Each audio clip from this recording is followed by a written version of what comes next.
friends, we are back. This is Sethikus Boza, blackearthproductions, Blue Flame, Healing Arts and Occult Science, Temple of the White Dragon, back again on another segment. This can be the first one I drop in terms of 2025.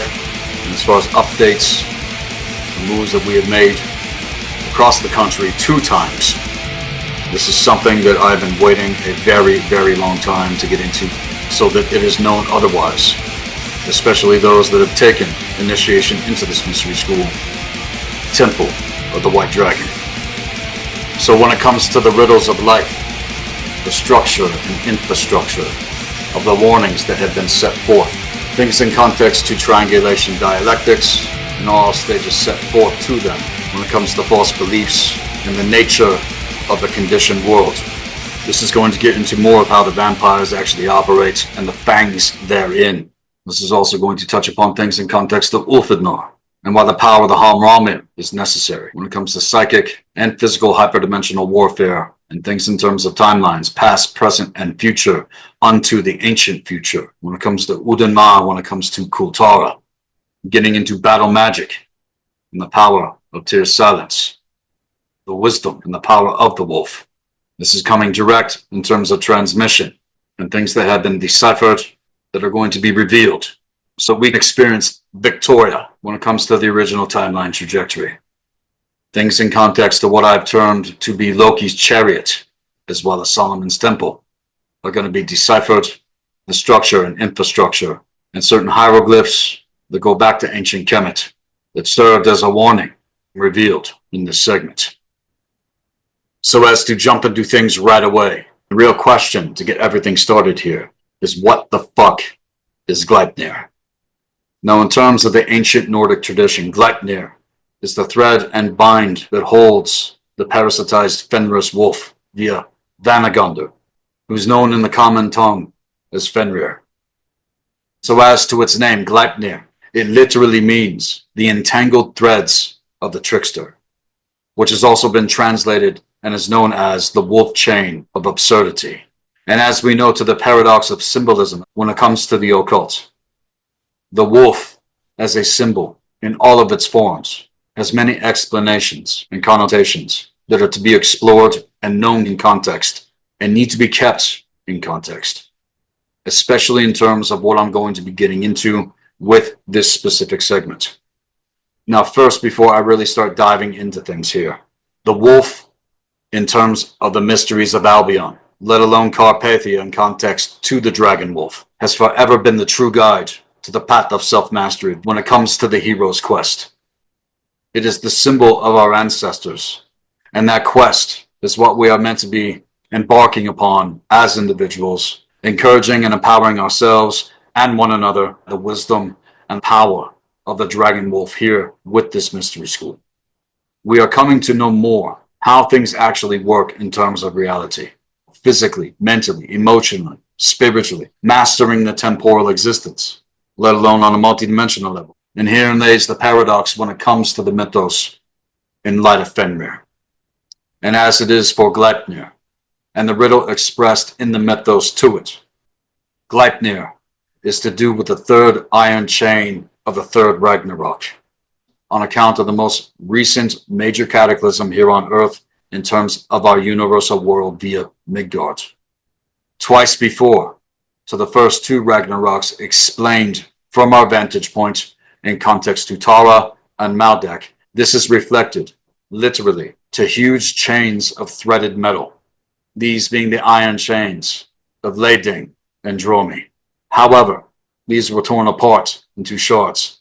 And as to the shards of consciousness of the wars of gods and men throughout the centuries, and all beings throughout all 9 universal worlds, they continue to be scattered in terms of consciousness fragmentation and distortions and overlays and counterfeits all throughout the 9 universal worlds of all existence when it comes to certain gridworks of consciousness, locking certain things the fuck down, which essentially have been worked to seal off the gates, the 3 spirals of creation when it comes to the mystery of the Volknot, to the ancient Nordic and Druidic traditions, to the Triskelion sigil. In terms of bridging worlds and universes back into the universal tree of life, where we stand at ground level, the Volknot in context is everything to do with the Great Pyramids of Giza. And without the specific proper knowledge and wisdom, it becomes very confused and nearly impossible, as it was designed to come onto the true magical path. There are many systems of magic out there to explore, but even to my own experience over the years, let alone lifetimes of incarnations, none of them come close to yielding what has been developed with Temple of the White Dragon in terms of this mystery school. And as for myself and those that are doing the real great work, we live the results despite any challenges or setbacks or alleged delays to this 24/7 as it's been. Everything is long-standing to the actual legacy that all of this goes back to. However, there are also things I'm going to expound upon here in terms of the occult secrets of the Riddle of Gleipnir, in terms of how all of this reflects the deeper and more in-depth causal factors as to why things are the way that they are in our realm, to its manipulation factors, explained on a much deeper occult level when it comes to the mythos of our ancestors, when it comes to the Riddle of Gleipnir. The current saga that we are living now in our time, not only with these parts of the Magi Grail Shaman series on Black Earth Productions, and endless teachings and conversations that have taken place with those who have taken actual initiation over the years, going deeper and deeper, transcending level upon level upon level, with people who are willing to cooperate and co-develop in terms of this platform. I don't have time for anything else otherwise. And I would say you don't either if you even take yourself and your life remotely seriously to any sense of true purpose whatsoever. And confirmation after confirmation to more than anything that has been revealed public up until this point. So as for Gleipnir, with this specific segment, I'm going to give full credit to my partner, Isa Martello, who actually cracked the codex, what Gleipnir actually is. And the deeper we went into it together, it was decided that I was going to bring this forth with the platform here, what the actual riddle is. Gleipnir was commissioned by the Svartalfar, and it was forged by the dwarves in the underground realm of Nidvalir. Gleipnir, from my point of view, was first contracted by Loki with the Svartalfar, then delegated to be made by the Dokalfar, the Dark Dwarves, the Svartalfheim, as to design and fashion its shape, taking the threads of fate and soaking them with a parasitized abysmal plasmo-edorphic sludge that we have come up against in contrast to the paradox of what is described in the mythos, the total fucking antithesis of alignment to self-mastery in terms of what it means being human here on Earth. For even as it was in terms of the first war of the gods, and why it happened, and with what our current saga we are living now reflects the actual fucking reality of all of this beyond what people are still going to be able to wrap their heads around. The goal here, however, is to be able to, as I get into things and explain all of this is going to take years, and it's taken lifetimes to even get to this point of remembering in context to true awakening, let alone catching up the soul cycles, so that we can heal the ancestors and get back onto the original timeline trajectory and remember who we truly are here on Earth in terms of this world and our existence. So to this, the Dokalfar made the threaded chain in terms of dark sorcery from 7 impossible things that reflect the paradox of what this riddle actually means. And when I say 7, we are adding a 7th thread in context of what has been observed. The original 6 to the hour that we are in. And Gleipnir, as it's been described, is as thin as a silken ribbon, yet stronger than any other chain that was created, whether real or in terms of a metaphor. As most would take it, to only being a metaphor, not even knowing just what the fuck our ancestors were telling us in terms of the wisdom of the gods. As for all of existence, the truth is that it's been bound by this. And again, to the paradox of what I teach, even more in terms of level 2 adept Ulfenor training with the mystery school. Which again, if anyone does not know, is learning how to master the art and science of hyperdimensional fucking warfare. And at the very least, it's all about knowing what you're going to be getting into on the front lines of the spiritual war. If you have not taken that step forward with the mystery school, again, level 1 apprentice is required before level 2 adept. And the reason why it's so important is because there's no chain more powerful to break in all of existence than Gleipnir itself. what it actually is. And unfortunately has anchored itself deep within the inverted womb gate of the abyss into the inverted energies of Saturn that reflect all of that which is within the sub-realm of Svartalfheim, the realm of Nidvalir. Now getting into the riddle of Gleipnir. The first threaded chain of the riddle is described to be the sound of a cat's footfall. What do you think that actually means? The sound of a cat's footfall. Does anyone out there actually have a clue to what the fuck this is? The sound of a cat's footfall is the first threaded chain to the riddle. And you have to have a much deeper understanding of what has revealed the occult beyond the mythos to even make the correlations in terms of codes that have been cracked. We have the answer to the entire riddle for all of you at the very least to consider. And as for anything presented on the platform, look into all of this deeper yourselves in alignment otherwise. So, to the first thread of Gleipnir, the sound of a cat's footfall is everything to do with the occult secret of the double sphinx and the sealing off the gates of Amente. I'll say it again. The sound of a cat's footfall is everything to do with the occult secret of the double sphinx and the sealing off of the gates of Amente. They sealed off the gates in terms of where we get access to everything in order to remember who we truly are and get actual access to some of the major records that were kept to our ancient past, which reflect the present concealed and are now being de-occulted in terms of the occult, especially in terms of the book of life that is you, that is us, to be accessed on account of the ancestors, as well as many other things that are revealed within the first 10 gates of the major arcana when it comes to the art and science of the tarot. The high priest and the high priestess.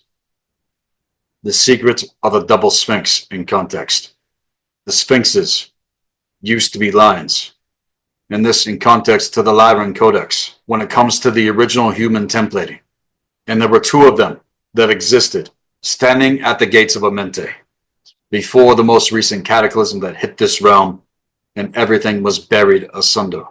Imagine at least 40 miles deep of records that still have yet to be unearthed. You need to take this further in terms of doing the real work, going within the blood and bones to excavate these things from within yourselves. This isn't given over to archaeology and digging up shit out of the fucking dirt as far as the earth is concerned. This is all about going within yourselves and excavating that which is within the blood and bones. This is how the real work is done. As with everything reflected as above, so below. It was concealed otherwise to be forgotten, and this was one of the main agendas in terms of the dark ones, to seal off the gates of Amente, not knowing from whence we came in terms of the original human races. Granted, many things can go into speculation, but to this in context, I'm going to speak about the Lyran Wars on account of all of this. The sound of a cat's footfall. You must understand who the Lyrans were and still are to this day, the codes that we hold as individuals to this in context. The Lyran Codex in terms of our gene codes to the galactic spirals of creation. Don't get this shit confused to the idea of off-world extraterrestrials when I'm explaining things. Until humanity remembers that the heavens above are within us, we're not going to evolve on the levels necessary to remember on ground level any of this and do the real work to actually ignite our templating to it. All of it gets confused and pulled into chaos and assumptions with all the propaganda and distractions otherwise to what still so many do not understand how things actually work in terms of reality. If you don't know cosmic law, then you don't know how things actually work to the second cosmic law of correspondence, as above, so below. The as above, so below is the exact same thing as the as within, as without. This was for the purpose of being given the legitimate opportunity that still so many people have not got. Also irreverently spoke against by people being ridden by the parasite. And many millions of years ago, the Lyran civilizations were part of the original human races in context to the Alpha, reached a very high organic technological level of existence. However, things fell into disagreement when certain factions started to become parasitized within their culture. And this all goes back to the actual riddle. You have to make the correlation in terms of the mythos because the Nordic tradition and what is held within it is one of the most ancient, if not the most ancient, long-standing mythos that goes well into prehistory that literally explains everything if you have the wisdom to even see it in the first place. And the reason I'm able to see it is because my codex and context to the lyran gene code has activated within my template. And to what I'm explaining here about the actual riddle of Gleipnir and the fact that these factions went to war with each other and destroyed much of their societies. It reflected what was taking place throughout all of the 9 universal worlds, including ours here in Midgard. And that is where all of these things now come through in context to everything. Still playing itself out because not enough proper knowledge and wisdom has been presented to override these triangulated dialectics. Now it's said again in context that many of these beings, in terms of the gene code, from Lyra, left in their alleged starships to then colonize the Pleiades and Hades and the Vega systems. Again, the heavens above are within us. Now the crux in terms of this, some of our Lyran ancestors also incarnated here on Earth on account to Tara and Maldek being destroyed during the Lyran Wars. And this in terms goes back to the first 2 Ragnaroks that happened during the Lemurian and Atlantean timelines in terms of the second Ragnarok and to the Hyperborean and Polarian timeline going all the way back into prehistory, the first Ragnarok and the destruction of Tara. And in terms of the ages of humanity, the Lyran Codex is far evolved past the conflict of warlike stages of evolution. However, they're some of the most evolved in terms of being actual fucking warriors. And this is a major part of the secret of the double sphinx. The main battles in terms of our occult human galactic history were fought within the constellation of Orion. And where they first started was Lyra. And from there spread to the constellation of Orion, and it became a war between false dictators of tyranny, held to the parasitized state of mind and ideologies, versus living the right way in a place of wisdom and proper knowledge that was in alignment with core intelligence. And that's the paradox of this goddamn fucking reality field.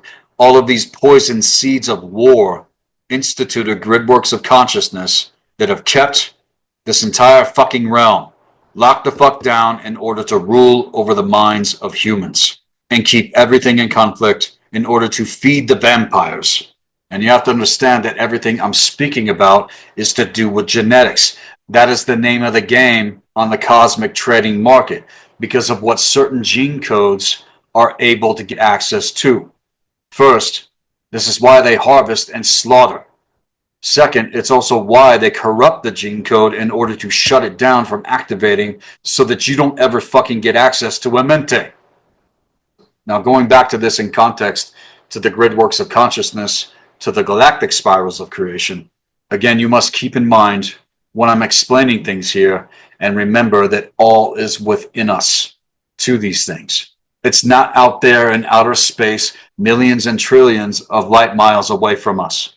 No, that is not how things work in terms of nature and the universe and reality. All is within you, motherfuckers. That is one of the main occult secrets. The Lyran and also the ancient Syrian, in context of the Alpha and the gene codes to it all, seeded and gave birth to the original 12-strand DNA genetics going all the way back to Tara. And individuals involved in reminding this realm of the DNA RNA rehabilitation are part of the Lyran Syrian high councils here on ground level. It's not happening out there in a galaxy far, far away. It's happening here on Earth on ground level. And that's a major part of why we are here in order to facilitate this, having gone through our own rites of initiation in order to remember. And I absolutely do remember. I've said this often, and I mean this quite literally, that I've accessed a mente myself and went through everything that still so many are going through otherwise in terms of doing the real great work. Now, when it comes to the opposing groups who are on the AI timeline trajectory, they are dealing with mixtures of tyrannical, matriarchal, and patriarchal Melchizedek draconian and reptilian parasitized gene codes, and are being worked through overtly by the old ones, even more than they ever were, who do not give two shits about you or anyone else. Their only agenda is control and making you a fucking slave to their bullshit ideologies on top of it, which, by the way, have been getting exposed on major levels now, just as I said that they were going to in terms of the procession of the grand cycle. And as to all of these things and how the Dark Ones operate in terms of their conditioned state of mind, they play both sides to the right and the left when it comes to politics, when it comes to religion, to keep all of you in the fucking meat grinder, and you are not the wiser for it, conditioned to pick one side of all the conflicts that they fucking control. See, motherfuckers? It's all about control of your mind at the beginning and the end of the day, to end your lives to it in order to make you a slave that lives in fear of the actual fucking truth. Not only in terms of these things, but in fear of who you truly are. Because that's what they fear the most, is you remembering and then you acting according to that alignment. All of these wars over tyrannical control and service to self only ideologies that originated within the corrupted gridworks of Orion, the genetic seething and self-hatred and parasitized consciousness generated from these specific Orion groups digressed into acting out the violent murder and destruction at the expense of others, in the continued propagation of the victimizer mind control here on Earth. And for them, it doesn't matter how the fuck it plays itself out. And that's what all the bullshit you see going on every single fucking day, like splattered blood all over the fucking internet now, is why it's happening. It's all the same fucking goddamn program. And all of you here with this platform need to get focused and realize that we are still in a major time of healing the ancestors the rest of this year of 2025 going into 2028, and even further in terms of the ancient future. And that's why it's all flying out of the shit can across the fucking board.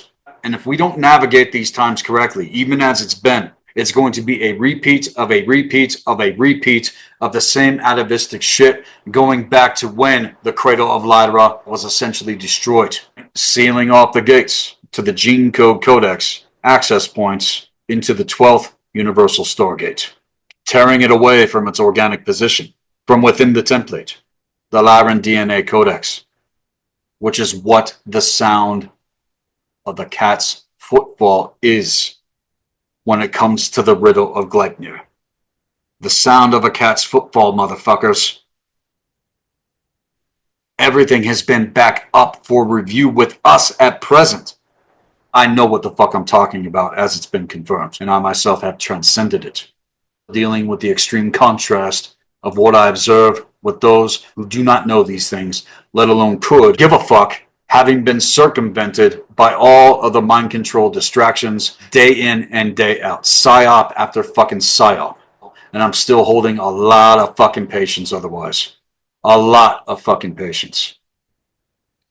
All of you are being given the opportunity here with this platform to really, and I mean really, get up to speed and remain focused. Otherwise, even as I've seen it happen with those that assume to know the difference, get pulled out into the fucking meat grinder, as it's all designed to operate otherwise. So as for reassembling the original DNA, RNA, gene code scripts within our templating, this is the very purpose of Level 1 Apprentice with the Mystery School, to get the proper foundation laid in terms of actual initiation into the occult, so that everything else that comes from mastering the fundamentals and principles therein will happen accordingly as you progress with everything. And in terms of bridging into the true universal tree of life, we are here to assist the progression rate with individuals that are still wrestling through the lower disharmonic gridworks of consciousness, that want to actually know and do the real work and overcome all of the contrast otherwise in order to reclaim all aspects with the templating of who we truly are, knowing who we truly are in terms of our true identity. All of this is essentially going into the past, present, and future timelines in context to the ancient future, as I always put it, at present. And we cannot allow the past wounds of whatever the fuck we deal with at present or to the past to literally anything as it comes up in terms of the procession of the grand cycle to define us. And right now, we're still in a major time of healing the betrayal cycles that took place in ancient times to all of this. No, we are the Volsung here on Earth. And having already transcended this shit in terms of the ancient future, it's a matter of remembering who we truly are. Otherwise, with this thread specifically, when it comes to the riddle of Gleipnir, it will continue to get pulled into the loop of sealing off the gates of remembering, going right into the past and future timelines, which is what we need to do in order to retrieve the right codex from within our templating to change the destruction in the future timelines.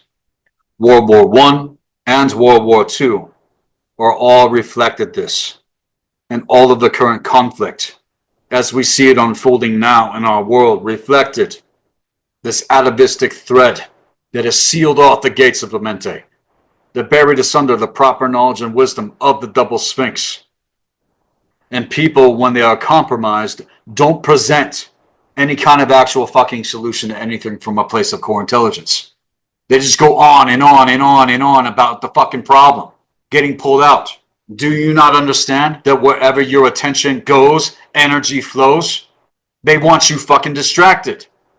And they want you to act according to a corrupt template in denial of it.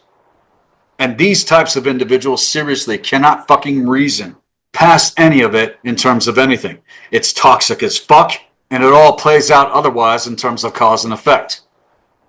Now, in terms of the double sphinx, to this part of the riddle, the knowledge of that which has been concealed reveals the most ancient love story of, in other words, the two sons in context to the double sphinx. This has everything to do with the original template and to the causal factors as to why it is so relentlessly attacked when individuals who are templated or becoming stewards of this again start to come together for the reason of remembering. The reason why it all happens otherwise is because when you remember who you truly are on this kind of level, it becomes unfucking shakeable. And it all reflects hints that were given many years ago with the timeline records showing the fall into the Phantom Matrix and why it happened again to the AI timeline. It's nothing new. And as the result of several trigger events that were caused by the Lyran-Orion Wars, specifically split the double sphinxes apart. This is a major reason why it fucking happened. Because when it was in alignment and when things were able to be accessed, it was unfucking shakeable. This is also why you've been split right down the middle, the gauge of your perception to process when it comes to the sun gate. Let alone the double diamond sun ignitions, the core intelligence, when it comes to what the purpose of the alchemical rites of initiation are all about. This is another major occult secret as to why men and women cannot get it together in the realm yet still, and why all the issues and the problems come up otherwise, atavistically speaking. It's obviously not this way with everyone in the realm. However, I can observe it clearly, and a lot has to do with the poison roots to this shit, and the reason why people don't know is because they don't know the fucking occult. And that's what all of this really boils down to, even at a base level to it all, let alone anything advanced. How the fuck you gonna get to any advanced shit if you can't even get first principles and fundamentals fucking right? You're not even out of the first fucking gate, motherfuckers. And what have I said? Most people never get out of the first gate. Why? Because you don't even know what the fuck the first gate is. And with all the painful shit that was caused by the Dark Ones in terms of the Melchizedeks and all the painful separation, cuts us off from what is known as the Solar Rishi, Solar Resha consciousness gridworks. And all of that goes back to the central sun in context. If you're not operating from a place of core intelligence in connection with the higher force, you have individuals that can't get it together, cut off from that by design. This is why. And it's the why which has been concealed that is making this shit take place in all the ways that it does. Frankly, I'm not here to split hairs. We need to get to the actual fucking point when we're getting into things. And what I'm here to explain is the riddle of Gleipnir that no one was ever meant to understand. On top of the fact that the mythos is looked upon as some kind of bullshit story when it couldn't be further from the truth in terms of reality, let alone so many other things when you actually observe it.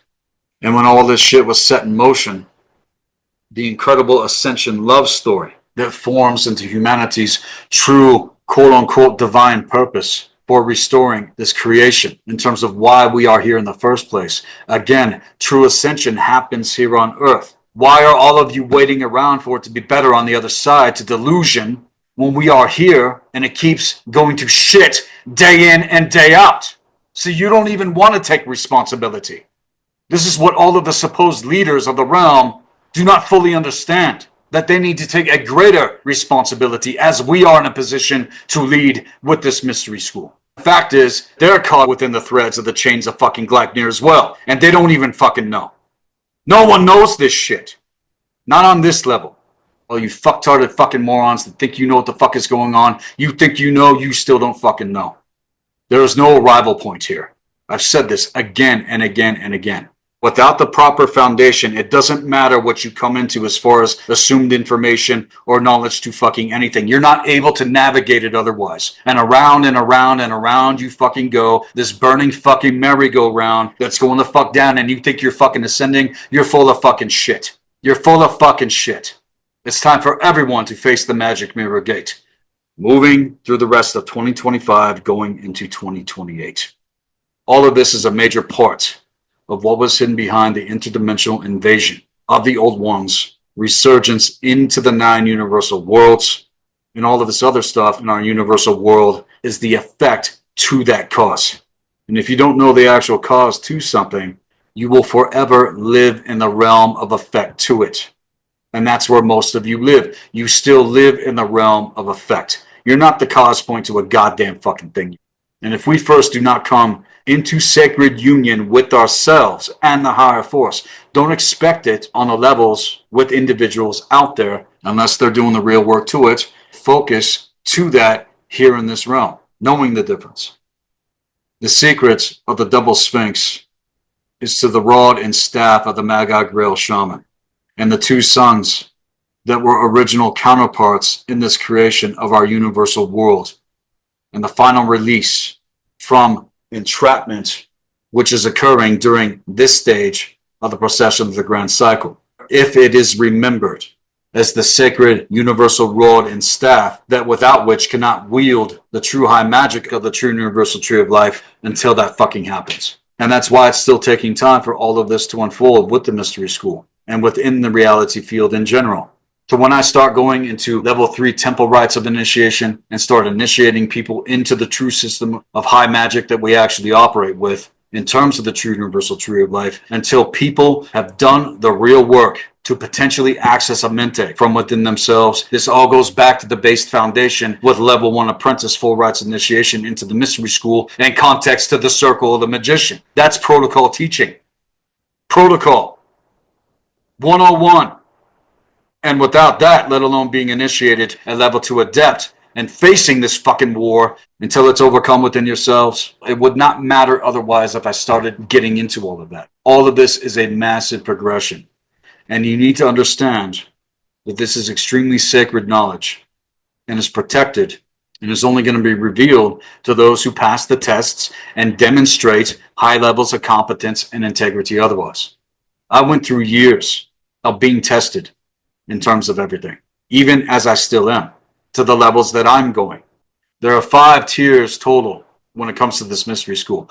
Only 2 have been instituted public, and there's a lot more coming in terms of the future when it comes time.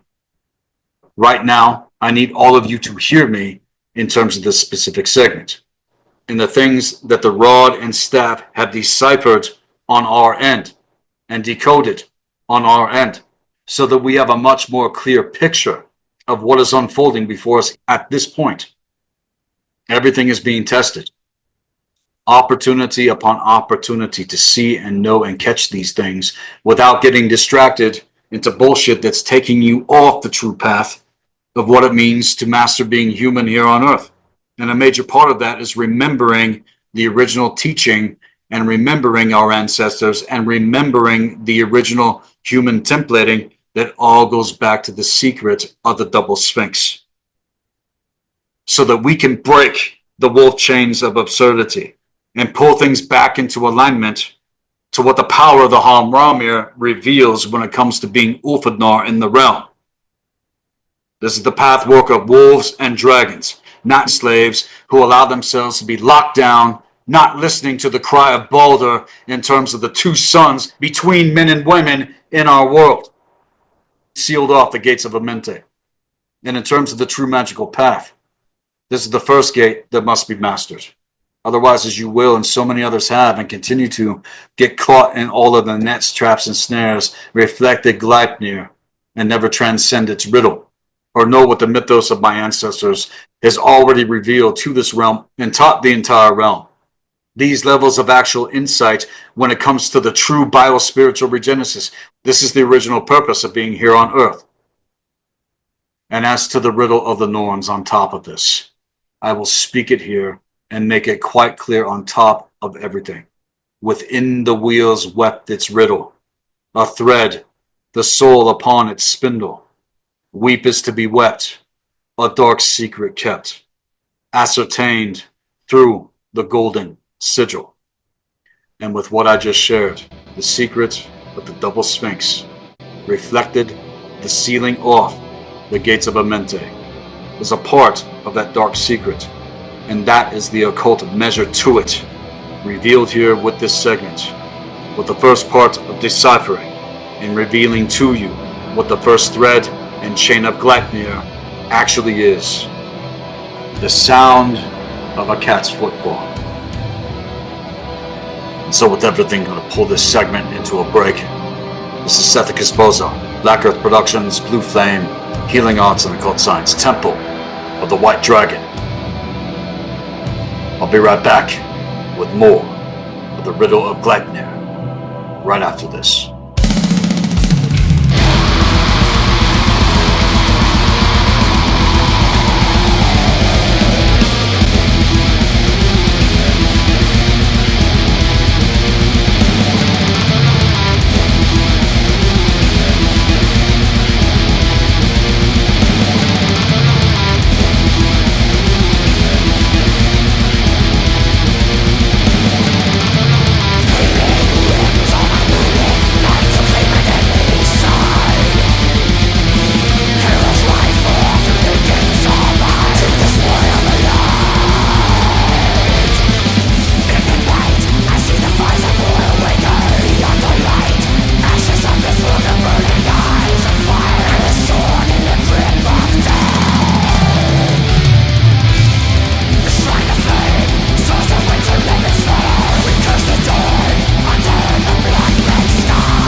And we are back. This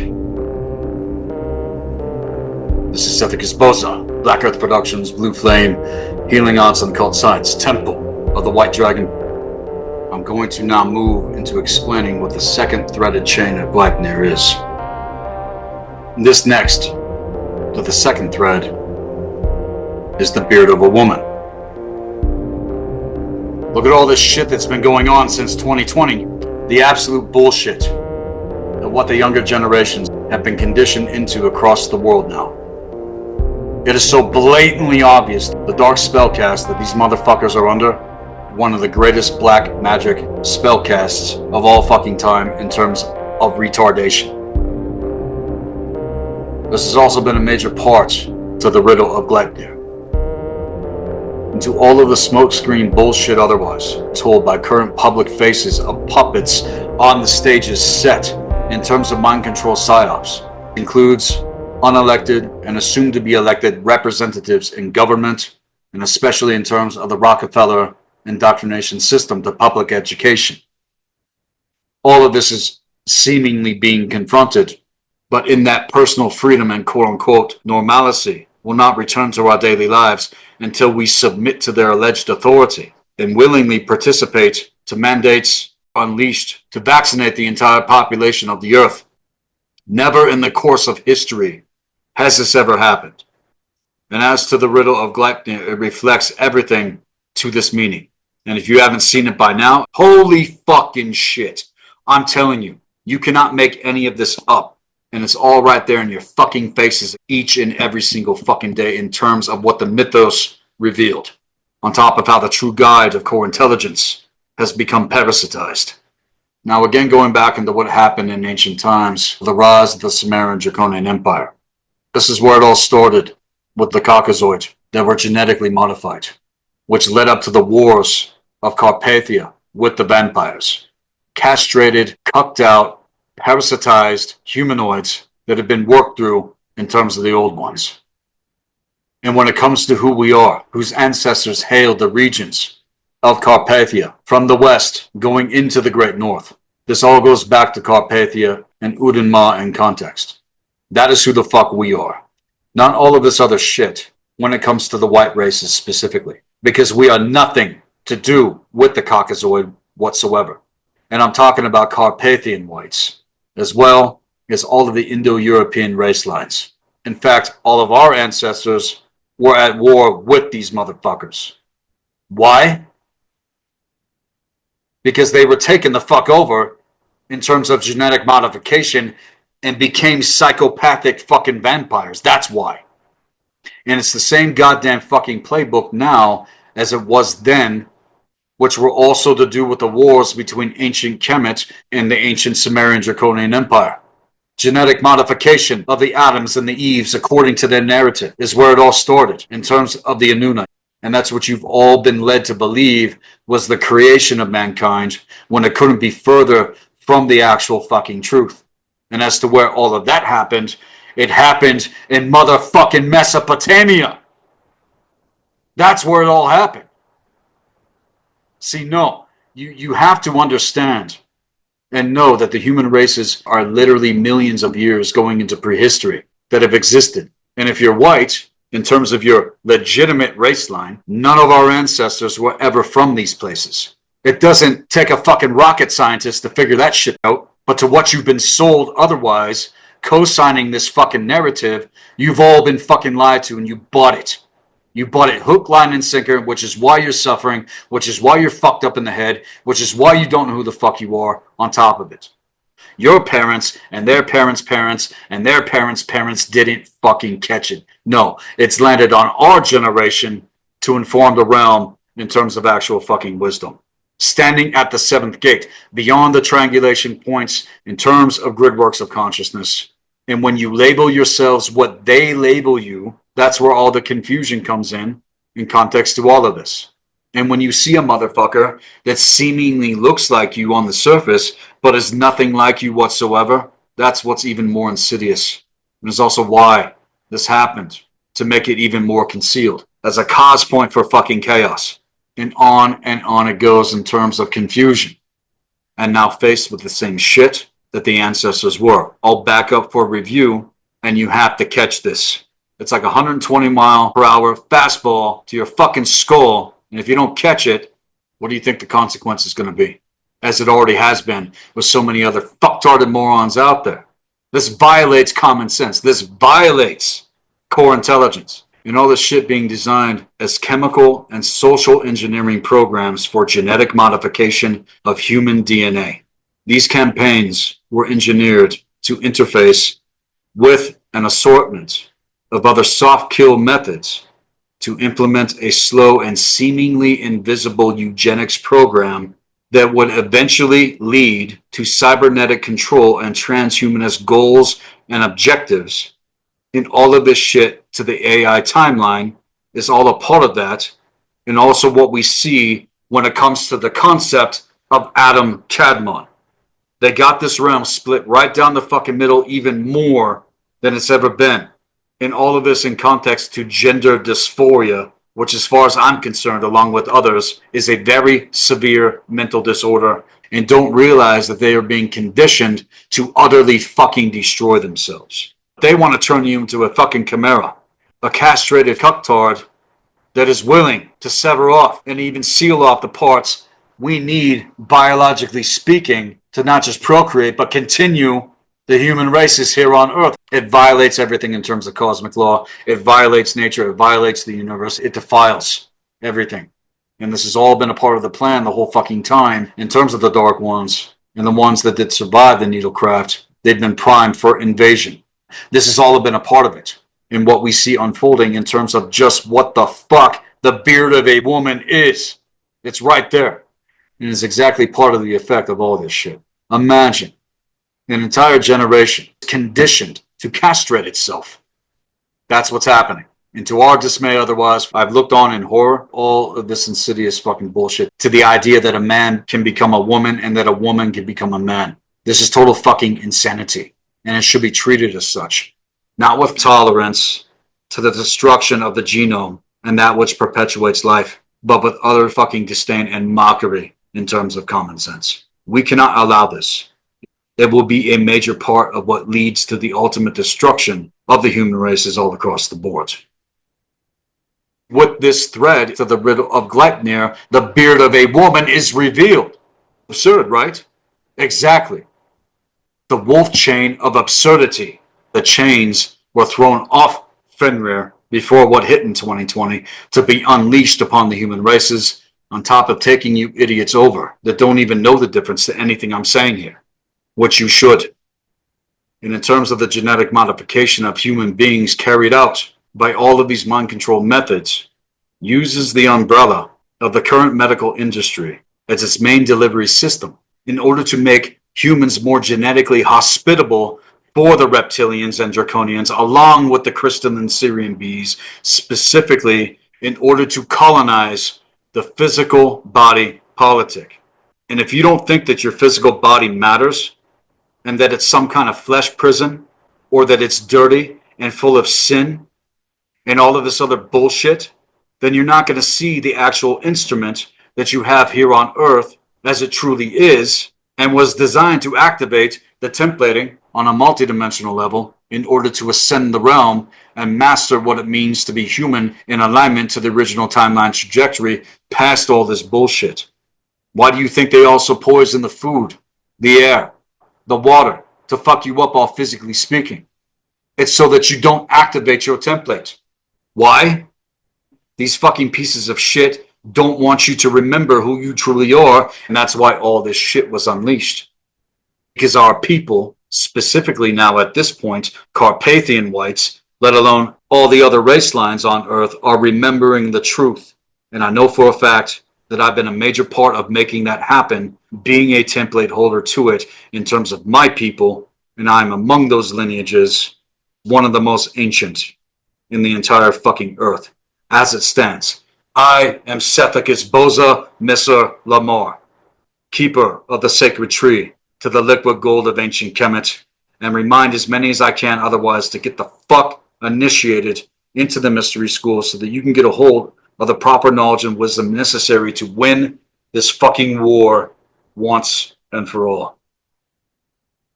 Are we at war? The answer to that question is yes. We were all born into this war without even knowing it.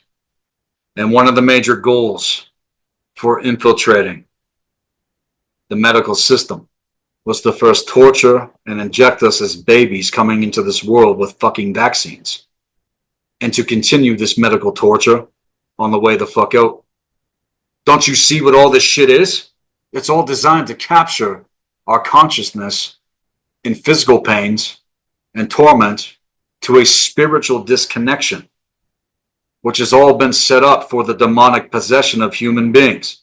Didn't I tell you this is what Divok AI is? The use of vaccinations for chemical-based genetic engineering, mind control, and eventual surveillance, as well as generating illness and disability in the most vulnerable populations. This is how all of you have been fucking weakened physically to the paradox of the beard of a woman when it comes to Gleipnir. All of this is an abomination to nature and the universe, and it's all a violation against yourselves, the ones that went with it, as a campaign to utterly fucking destroy your asses.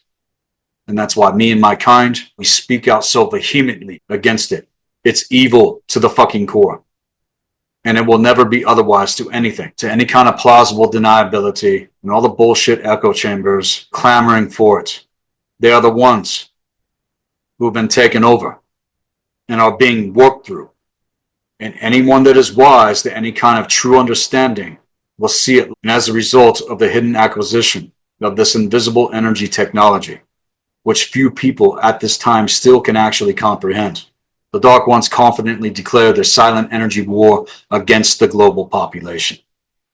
And going back a bit further, during their annual controller meeting in 1954, with unlimited access as the main beneficiaries to develop these invisible energy weapons and technologies, the actual outline for the silent energy war against humanity was distributed to all of those bloodline families with seats at table to the agenda. And as to it, this is the fourth and fifth sect that Michael Tessarion speaks about in terms of his current works, who are also in battle for control over the entire fucking gamut. However, to the agenda to alter the organic human energy field and the DNA RNA code script, they came to terms to the trade deals that took place with the crystalline Syrian bees, who again are the ones actually running shit. It's not the Draconians and it's not the fucking reptilians as it was before. But all of the damage done over the centuries against the human races by them, it's still being worked through the bodies and the technologies that have been implemented here on ground level that have genetically modified the human races so that they can continue. They needed a fucking upgrade in order to keep going. And that's what all this is. On your asses that don't even know the difference because you don't know the fucking occult. That's what I'm here to inform the realm to in context, let alone levels beyond this shit that I actually do with the platform and the mystery school. And with the introduction of cybernetic theories and bioengineering, which included the genetic modification of our food supply by tampering with and modifying the foods that people have been consuming. This has not only impacted the health and well-being of the human races, but it has greatly altered how the brain itself could even process information. And now, to even see the difference in the first place, it's the beard of a woman that has snared your asses when it comes to the second entangled thread of the trickster, the Riddle of Gleipnir. Realize that there is so much I'm getting into with this segment that could be expounded upon in so many different ways. Through it all, we must remember to stay focused, otherwise knowing the difference with everything. I think that the beard of a woman is the most obvious out of all the threads at the present moment. And as I was saying, you couldn't make this shit the fuck up, even if you wanted to. So as to the records of Amente itself, all of this was revealed to us in the Great Halls otherwise. And we are here on ground level to make it very clear for all of you listening. Now moving forward, when it comes to the third threaded chain of Gleipnir, is one of the most occulted and secret things in our entire existence here on Earth. And getting into explaining what this one is, it's going to reveal something even more powerful in alignment to the phenomenon when it comes to our personal lives and where we are living. Again, you couldn't make this stuff up even if you wanted to. So, as to the third thread of the riddle of Gleipnir, being the roots of a mountain. Now, just what the fuck does this actually mean? The roots of a mountain. You must understand and come to know that the way that the Earth is now is not how it used to be.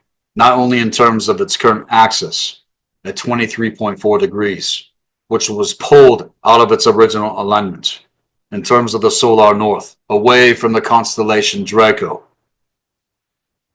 which was once in alignment with Thuban. I got into this specifically with the Magi Grail Shaman segment, the Thuban extract, Occult Secrets of Wormwood. And going back millions of years into prehistory, this is when the original dragon lineages were in their positions in terms of the ancient wisdom councils that were in charge of overseeing the biospiritual regenesis in terms of the four cardinal directions given to the four primary race lines of humans that were incarnating here to become partakers of the biospiritual regenesis here on Earth before what happened did. And the reason for it goes back to the account of the first two Ragnaroks that happened in terms of Tara and Maldek when it comes to the solar and the galactic spirals of creation. You must understand that I've also said on the platform that Earth is a seed planet. And again, there are very few seed planets that actually exist in terms of our universal world here in Midgard. It's not to say that there aren't other seed planets out there in the known universe, like Earth. However, we are here, and you need to know just how high of an actual commodity Earth actually is, and how important it is that we are here in terms of existence.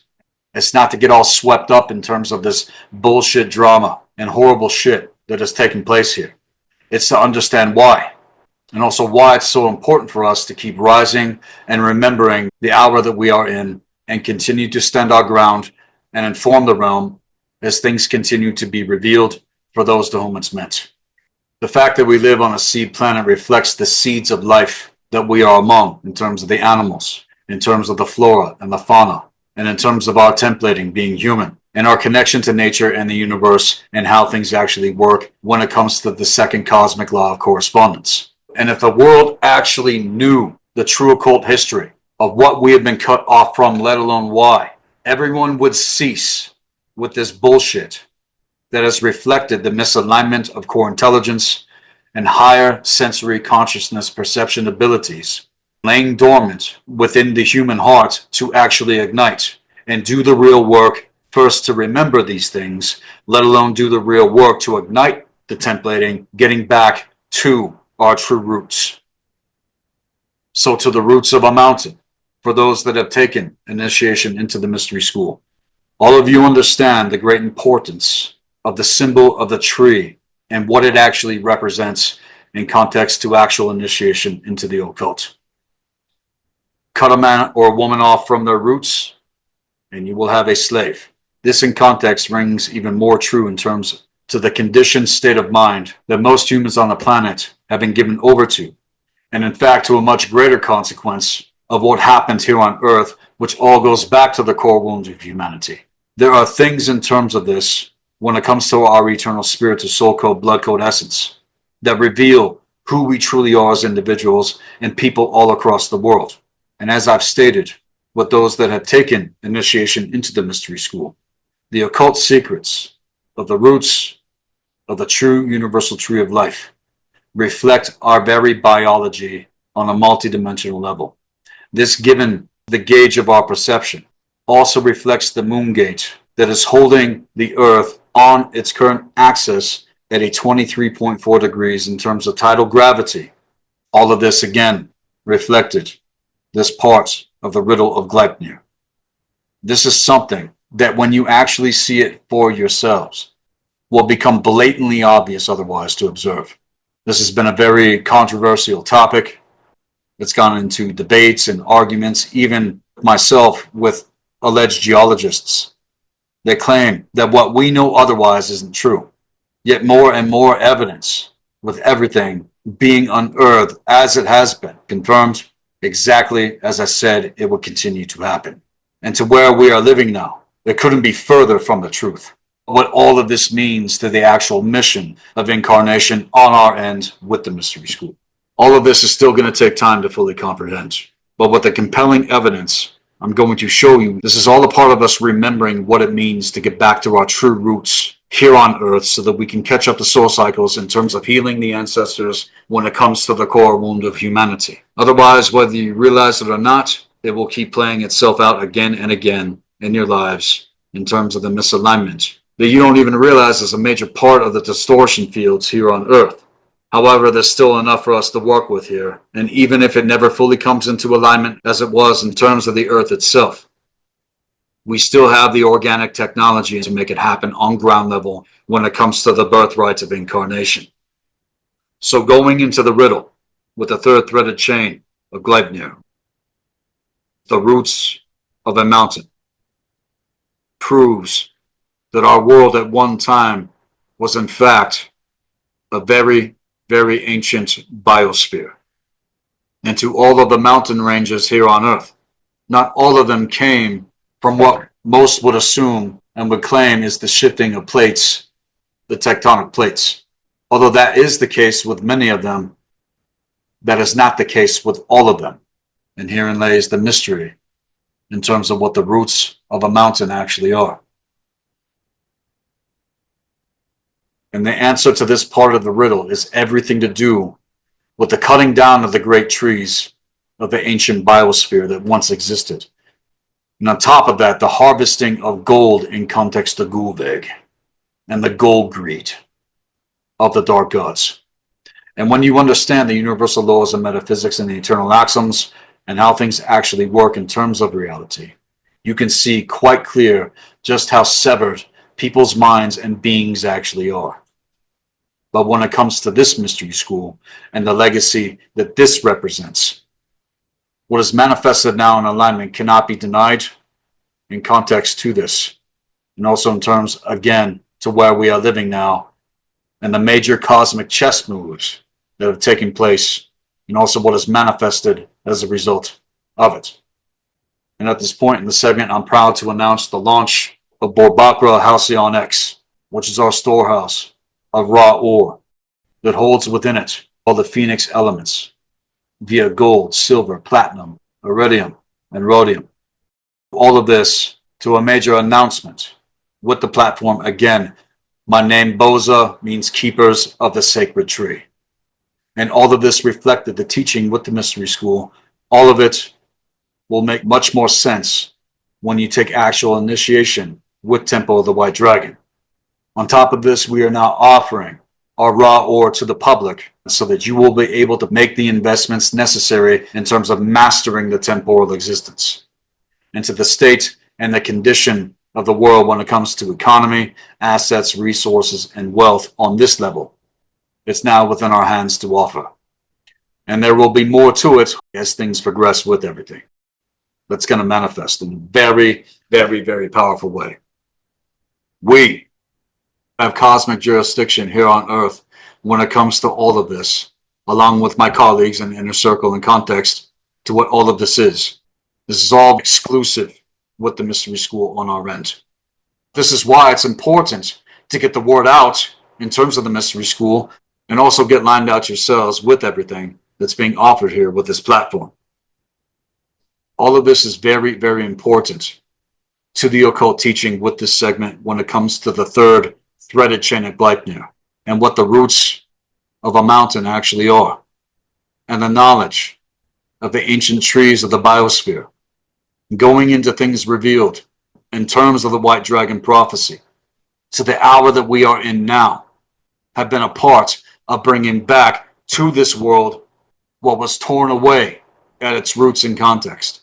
Here is where getting back to your true roots with everything, in context of what I've said, reflects the level of the great work that we have actually achieved in terms of the ancestors awakening in these moments to come into manifestation, the alignment with everything, physically, mentally, emotionally, spiritually, and now temporally speaking.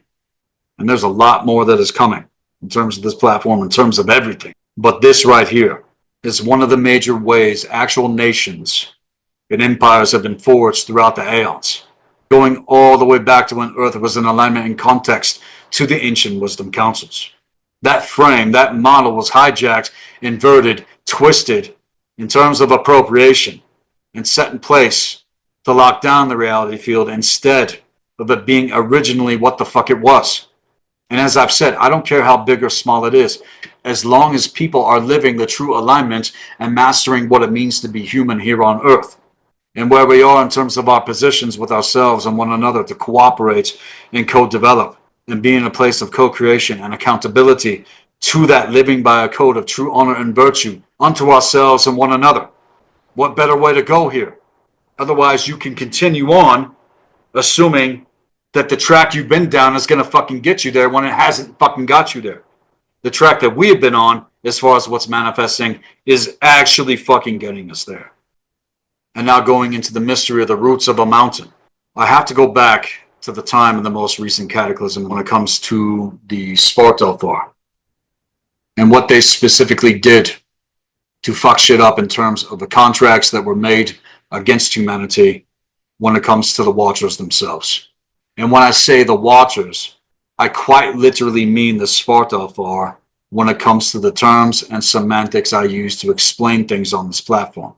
Because all of this other shit in terms of fallen angels and demons and the Anu or whatever terms people want to use, all of it's late. All of it is extremely late in terms of actual occult history to the timeline that we are on now. And to what I know my ancestors knew and what they were working to keep records of in context to Amente itself so that we don't forget who we are, given over to the effect that this realm was taken into being cut off from its true roots, even as it states in the Book of Enoch, which in terms is everything to do with the Svartalfar. Again, I'm putting things in context and where I'm taking things to explain and how I do.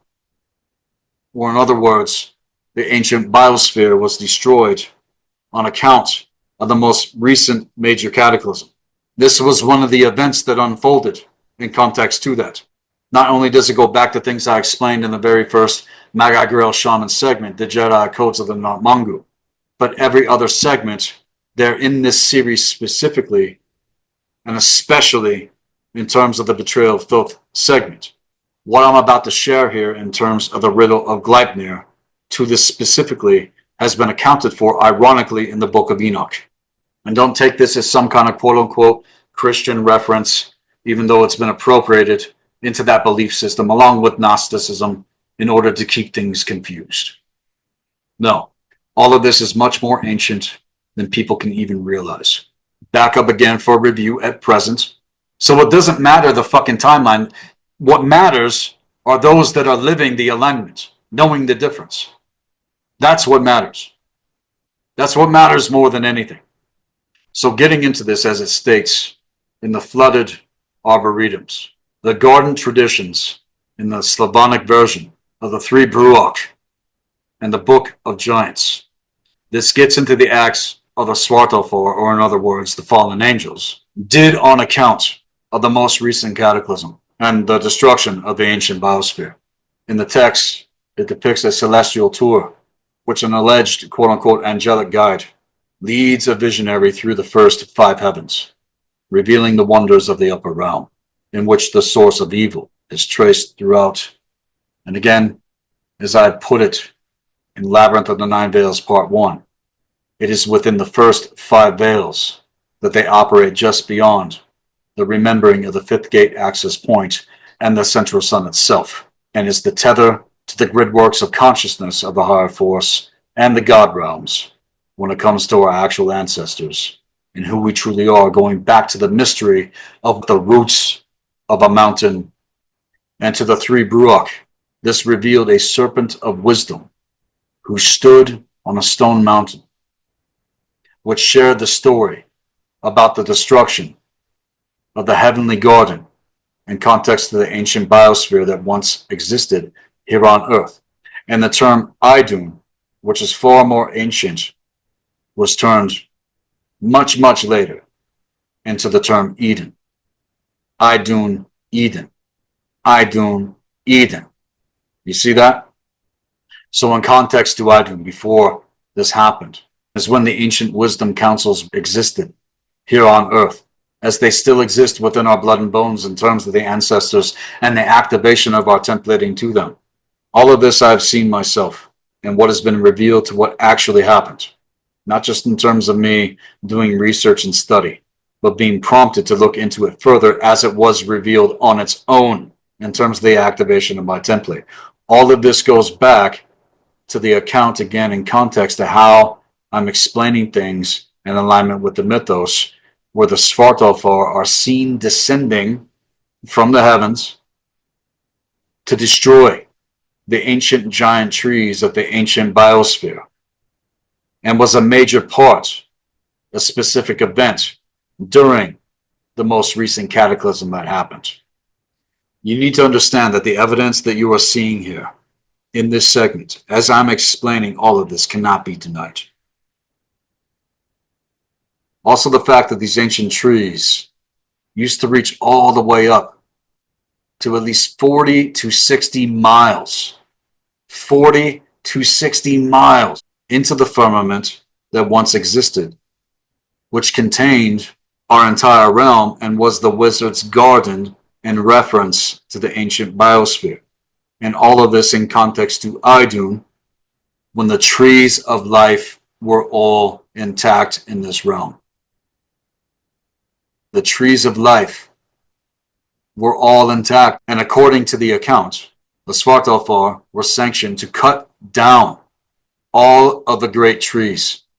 And as the earth was rent from that point and essentially torn to shreds, this is when the pole shift happened. This is when the splitting apart of the landmass happened, and the formation of actual continents and the splitting apart of tectonic plates on account of that pole shift brought forth the Ice Age and froze off the actual poles. Our ancestors hailed forth the Carpathian Mountains. Over here in the American territories, the Native American and Mesoamerican hailed forth the Grand Canyon, which all at one time was connected to ancient Kemet. All of them fell to the ground as they were cut, also creating all of these mountain ranges and lands, and everything reflects all of this to the account. And the deeper you go into this aspect of the riddle of Gleipnir, the more obvious it becomes. It states further that only one tree with 3 branches remained intact. And to that, to decode the meaning, this is everything to do with who we are as human, to the 3 spirals of creation. And as stated in the Book of Giants, that a great stone spread over the earth, and the wizard's garden planted therein the ancient trees of the biosphere. They held within them all kinds of many precious stones, the gold, the silver, the platinum, the iridium, the rhodium, and so many other things in terms of minerals and metals and stones that have actual value in the realm, not only for what they are in their raw form, but all of the things that they are actually used for in our world otherwise. Really think about what I'm saying here. This is extremely powerful, knowing the actual difference. This is what these ancient trees contained within themselves.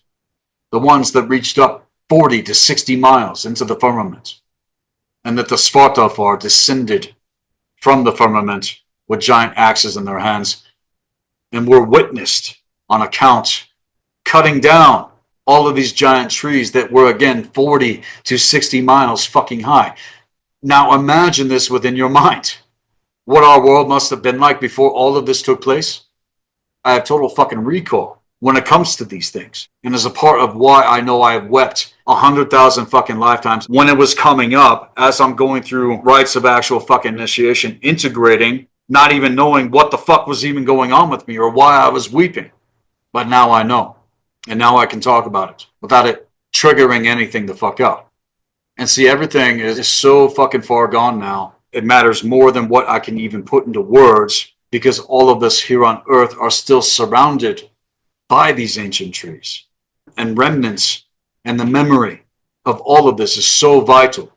Also given over to what was produced with these ancient trees, as it's also been stated. This is what our mortal fucking enemies came to harvest in terms of gold and a lot of other fucking things. And to the tree that remains, I being a keeper of the sacred tree, in terms of my actual bloodline lineage, here to remind you that it is us in reflection here. We are the trees that contain the three branches of the three spirals of creation. It also states that when this took place, there were 200 figures within the wizard's garden taken to ideal, from which produced great shoots sprouting up from the roots of these trees, and it is how all of the gold here on Earth was being harvested in context to these dark emissaries that arrived and ravaged the garden, leaving only one tree bearing three branches. There are no ancient trees that actually reach up 40 to 60 miles into the sky above us. However, in some places, we are surrounded by them, not even fucking knowing it. And as I've stated in terms of actual initiation into the occult with this mystery school, for those that really get what I'm saying here, again, you yourselves are the tree to your templating, to your eternal spirit, to soul code, blood code essence, in terms of who you truly are. And then when you activate your template in alignment with the true solar north and access the gates of core intelligence, you will then further gain access to Amente itself, reminded of who you truly are in terms of this, the actual memory and alignment to be partakers of the original teaching, and that each of us must tend the garden of our souls in order to be in alignment with that potential of accessing the gold of consciousness when it comes to the alchemical rites of initiation. Not only to heal ourselves, but to heal the realm and the actual gridworks of consciousness that key code us into the three branches of the three spirals of creation. Here I'm also reminded of the rune Algis, which is the fire letter and symbol of protection. It's the fire letter of defense. It's the fire letter of spiritual connection. It's the fire letter as seen as a positive omen in context to the divination arts and the high magic of insight that suggests actual guidance and alignment. The roots of a mountain, in terms of the gauge of our perception, is what they target daily to keep us confused and distracted in terms of this entire fucking realm. Because all of this is a major part of us getting back to our true roots, to break the threaded chains of the trickster, first in our own lives as individuals, and then with one another as more and more continues to reveal itself. Again, the roots of a mountain, in terms of the riddle of Gleipnir, has everything to do with the cutting down of the great trees of the ancient biosphere and the harvesting of gold in terms of consciousness gridworks and the mystery of Gulveg and the gold greed of the Dark Ones in context. And this is where we are taking it all the fuck back with this segment, and also with our lives, with everything that is manifested in terms of our progression rate and where everything is fucking going. Nothing's gonna fucking stop this, you guys. Nothing. As long as we are living the alignment, we are protected by the gods. We have the favor of the gods, and also in terms of the higher force to pull this realm back into fucking alignment and educate those to whom it's meant with this mystery school. In the silent ancient wood, where shadows dance, secrets brood, the All-Father's gaze pierces through, seeing all, both old and new. When I lost to the well's deep dark, a sacrifice to light the spark, of wisdom vast and ever bright, guiding through the eternal night. The ravens whisper in his ear of distant lands, of hope and fear. With each flap of their midnight wings, the fate of worlds, the song he sings. He knows the paths where none will tread, the voices long since dead. Through time and space his vision flies, but nothing escapes Odin's eye. We take this segment into a break now. This is Sethikus Boza, Black Earth Productions, Blue Flame, Healing Arts and Occult Science, Temple of the White Dragon. I'll be back with more of the Riddle right after this.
We are back.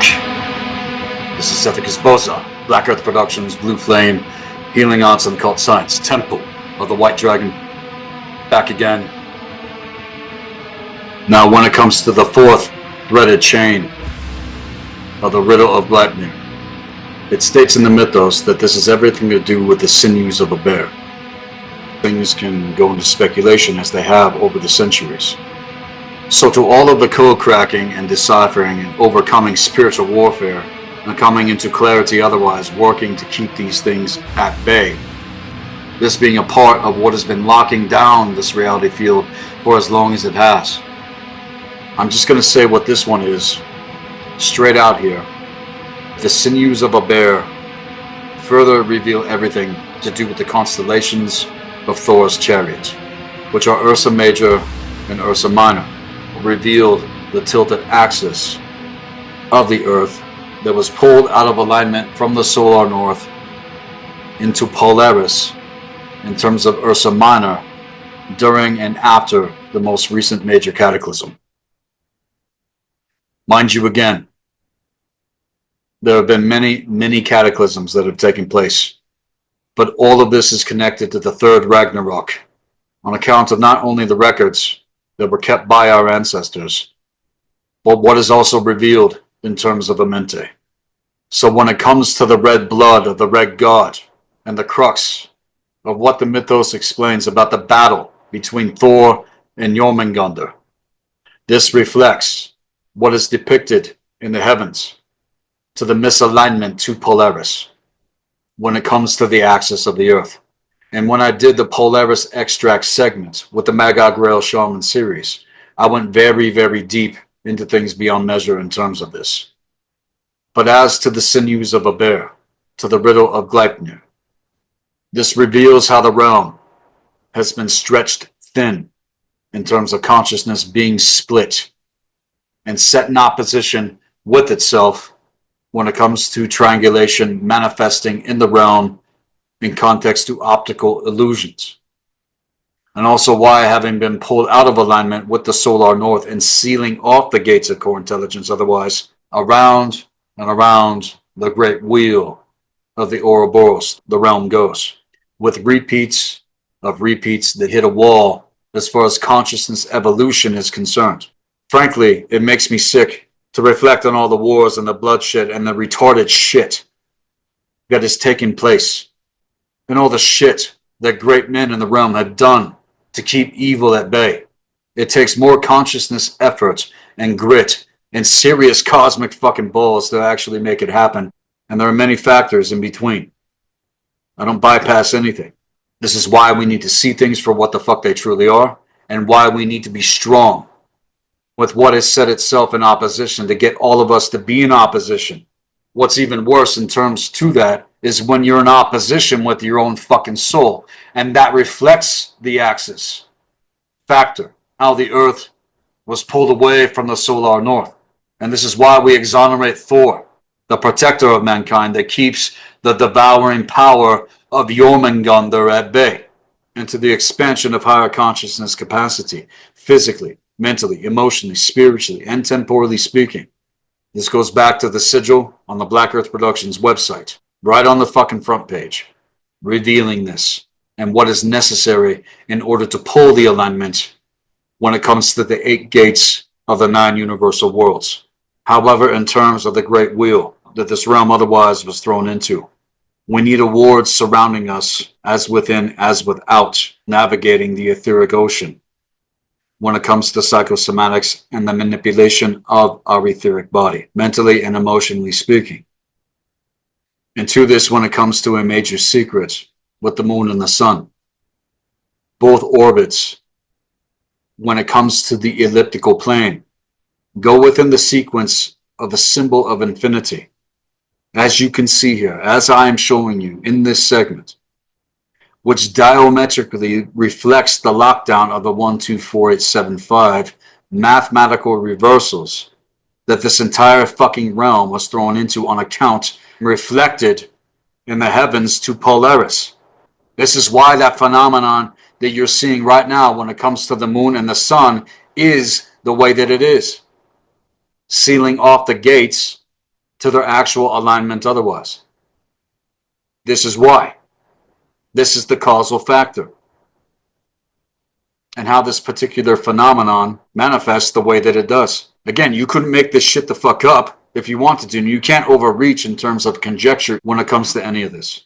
The evidence is quite clear, and it can't be refuted when you use the correct system of mathematics that we actually operate with in terms of the mystery school.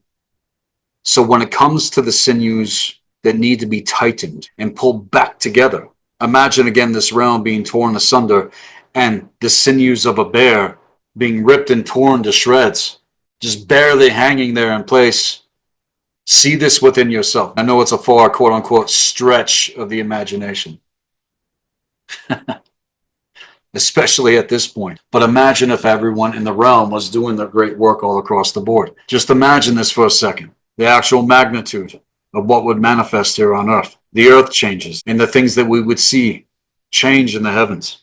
And this is why I work with both Western and Vedic astropsychology in context when it comes to level 1 apprentice full rights initiation into the mystery school. You must understand also that both Ursa Major and Ursa Minor are the wings of the dragon Draco. They are the wings of the dragon. Thor's chariots, reflected the mystery of the double sphinx when our world was in alignment with the solar north. These wings served as a certain function to that alignment when it comes to the whirling forces of creation. And in terms of the misalignment, they have served, unfortunately, as the whirling forces of chaos and devourment reflected Jormungandr.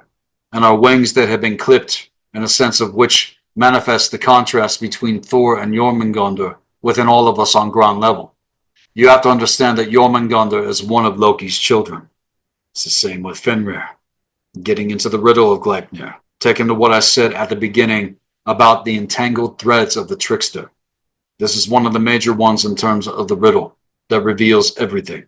And we must, in a sense, get our own cosmic wings the fuck back in terms of remembering who we truly are on ground level when it comes to all of this. And in the Voluspa, the origin of the stars and the planets are mentioned, as well as their alleged end in terms of the paradox of the 3 Ragnaroks. However, this obviously is not the case, because the sinews of a bear are what is keeping our realm in the position that it currently is. In the context of the sinews, this goes back further to the core wound of humanity and what must heal to pull the original alignment. And as it's said about our universal world being created from the body of the giant Ymir, his skull formed the firmament, which was held in place by 4 dwarves. And this in context goes back to the 4 cardinal directions of Udinmar. And thus further, where the sparks of Muspelheim formed the stars. Their places in the sky were determined by the gods, and some were given pathways as portals that they along with us were able to roam the 9 universal worlds. As above, so below. As within, as without. And to all of this in context, when it comes to the riddle of Gleipnir, the Jaste managed, with the assistance of Loki, to kidnap Idun. And it is she who is Our Lady and the true goddess of our universal world. And in terms of compensation to what happened, Odin and Thor destroyed the Jaste and put the Jaste's eyes in the sky as a reminder not to fuck with shit, as a warning against the Dark Ones. It was like putting the severed head of your enemy on a cosmic fucking spike, okay?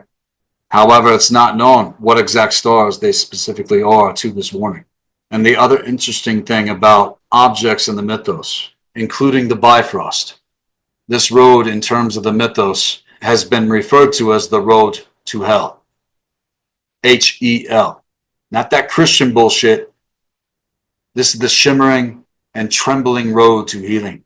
And it is Heimdall, guardian of the Bifrost, who lives in a high house in the universal world of Asgard, who can also see out into all of the 9 universal worlds, just as the All-Father gave him that position to be a guide, showing individuals how they could come back to themselves and bridge worlds and universes if they should ever lose their way and not get caught in the underworld cycles here in Midgard when it comes to our universal world. This goes back to the sinews of a bear in context. And by the entangled threads of the trickster, this realm is held within the paradox of the caging of the souls of humanity that's been in thrall to all of this. And in terms of Ulf's Scepter, which is the mouth of the wolf, Fizkik Arlanar, which in other words is Orion's belt, according to our ancestors. It is Kevinov Egin, one of the wings of the Draco constellation, the woman's chariot to Ursa Minor in context to Thor. This gets more into the secret of the double sphinx, as all these things are intertwined in reflection, with Karl Vagan, the other wing of the dragon, to Draco, and as the man's chariot to Ursa Major. And when both are held in alignment, of everything to do with Thor's chariot comes riding in and into the Asar Bardagi, which is the field of the Aesir, to the Asar Ariga, which goes right into the mouth of the parasitized fucking wolf, close to the elliptic, and symbolizes Fenrir, whose mouth is held wide open with a sword, which also reflects Gralmir, who is said to guard the gates of hell. To keep all of us from healing and further healing this realm, stepping into position, being the Volsum on ground level. This goes back to Vidar, the son of Odin, the son of proper knowledge and wisdom, who is said to tear Fenrir's body to shreds, along with these chains of indifference when it comes to the North Star, South Star axis energies of our individual template, when it comes to the first two spirals of creation. Again, the solar spiral and the galactic spirals of creation. And in context to Polaris, it is Polaris that has been the false guide, metaphysically speaking, in terms of actual fucking stargates. It does nothing but keep this realm locked the fuck down, going into nothing but perpetual circles that lead nowhere. And so to the North Star of our templating. This is reflected with Arcturus and is the pathway to actual evolution and alignment, that we are meant to bring all of the other things from the South Star on the axis energies to our templating is reflected Lyra in terms of stargates. And as the ancient Syrian grid works, in terms of the Alpha, must be accessed in order to bridge everything back into alignment with the activation of the Bifrost, which is also the Ra Hor Kahut in terms of the ancient Kemetan tradition. All of this ignited to bring back into alignment our position with the Solar North when it comes to Thuban and the Great Remembering, as all of you are listening to this. And again, in terms of Thuban, this is what's being reclaimed in terms of the cosmic dragon of our universal system. And Earth has been going through major shifts when it comes to electromagnetism in order to eradicate configurations that have shrouded humanity for thousands of years in terms of lunar spiritual oppression, the moon gate in alignment with Polaris in context of Ursa Minor. The Alpha star Thuban was never originally controlled by the Omicron Draconian. It was never controlled by them. That gate was sealed the fuck off. But this is what's ignited within my template, and also those that have done the real work to know the fucking difference. Thuban was never originally controlled by the Omicron Draconian. And we're going to be entering into the final stages of battle, as we have been, already to find a massive resolution within the galactic war timelines surrounding the invasions that were orchestrated again by the goddamn fucking Svartalfar in terms of these Orion groups in Midgard, in our universal world, that work to seal off the gates to Thuban in context to the Solar North, let alone the Central Sun. And for this reason, it's important to know, on top of everything else, this has happened because of its energy currents held within thousands of pyramids and the sun clock monoliths throughout the earth as it's been, especially when it comes to Giza and other things. Look, I got evidence of fucking goddamn pyramids in fucking Greenland. I got pyramids in Antarctica. There's pyramids in China. There's pyramids here in the American territories. They're all over the world. It's not just Giza. And again, going back to the Volk knot and what that symbol represents, and things in terms of actual grid works, that were built into our planetary ley lines by the original humans in the ancient wisdom councils before all of this happened. Understand? And all of this shit to the AI agendas that are now taking place again because these fucktards are programmed to it. Look, it's all designed to keep us from our birthright, including them. And they don't even know this shit. The Dark Ones can't know what our kind know. Why? Because they won't do the real work to know the fucking difference. They're running on a fucking goddamn program of bullshit, thinking that they're the fucking God. And all of this is designed to keep us from coming back to the original teaching, which leads us all back to the original timeline trajectory. It's not complicated once you really fucking see this shit for what it is. It's a matter of letting it the fuck go, diving deeper and taking actual initiation into the mystery school.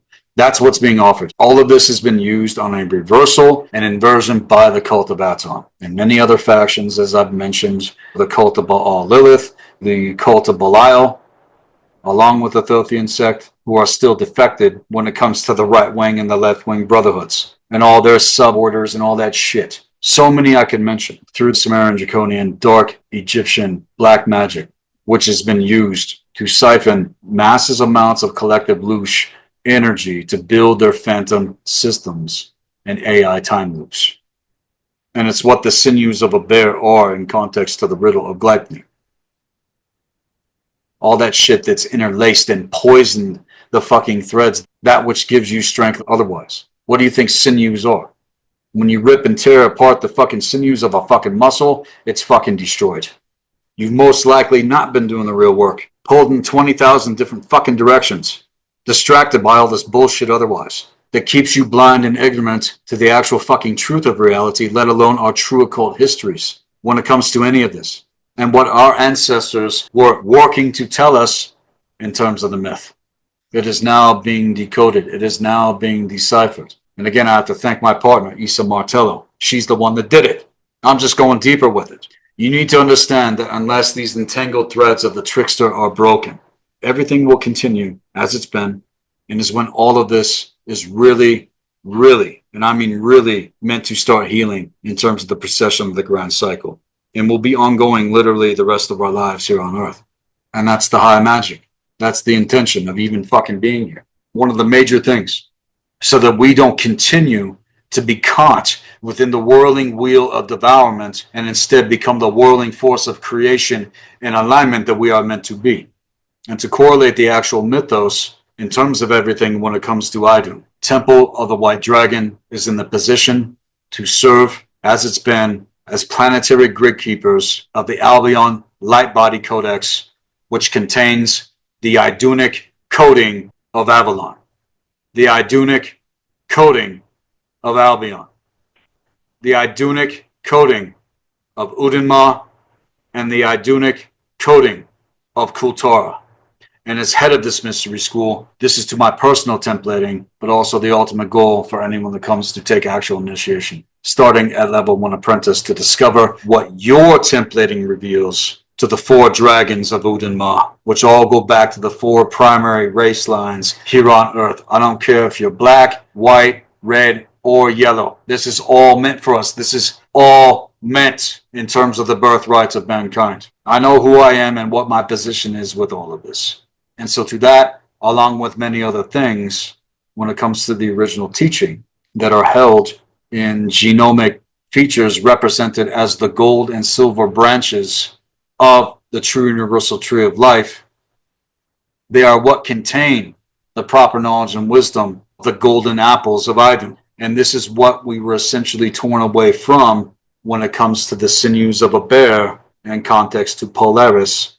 And as I've said, Our Lady keeps her secrets well, in that the golden apple has manifested in one of its physical forms on our end in terms of the nectar of Athanasia, imbued with a living language and knowledge that is universal and interconnected when it comes to energy relationships that are encoded into every fucking molecule and atom and founded in every element in the matter of our physical universal world.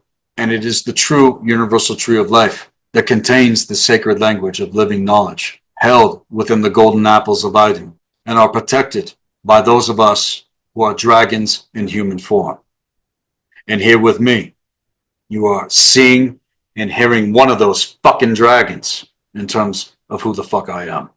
I hail white dragon lineage in terms of the Magi Grail Shaman. And all of this knowledge has been woven throughout the Irish, Nordic, Egyptian, and Carpathian traditions throughout all time, with so many unbelievable insights beyond all of this Sumerian, draconian, monotheistic fucking bullshit designed to enslave this realm otherwise. That actually comes as a natural part of spiritual ascension on ground level and consciousness expansion when they are remembered, with actual hardcore evidence supporting it that cannot be refuted. And by being exposed to the knowledge of actual truth and being able to digest its contents, all of this takes time. It takes years. But it's the way of humans to evolve and grow by acquiring proper knowledge and wisdom necessary to remember not just what I'm sharing here with you, but many other things that many other people out there are also talking about, that are all interconnected to the actual alignment and all of our lifetimes when it comes to our ancestors. The golden apples of Idun is the perfected symbol of Earth's morphogenetic field as a celestial mirror that reveals the cosmological patterns of the stars in the heavens. And the alignment of Thuban, before it was taken the fuck over and twisted and inverted and distorted and pulled into the reversal patterns of our twisted cosmology, when our realm was pulled out of alignment. This all comes to the knowledge of the poisoned apple in context to Kabbalah and Qliphoth, which came straight out of the Sumerian Draconian Empire.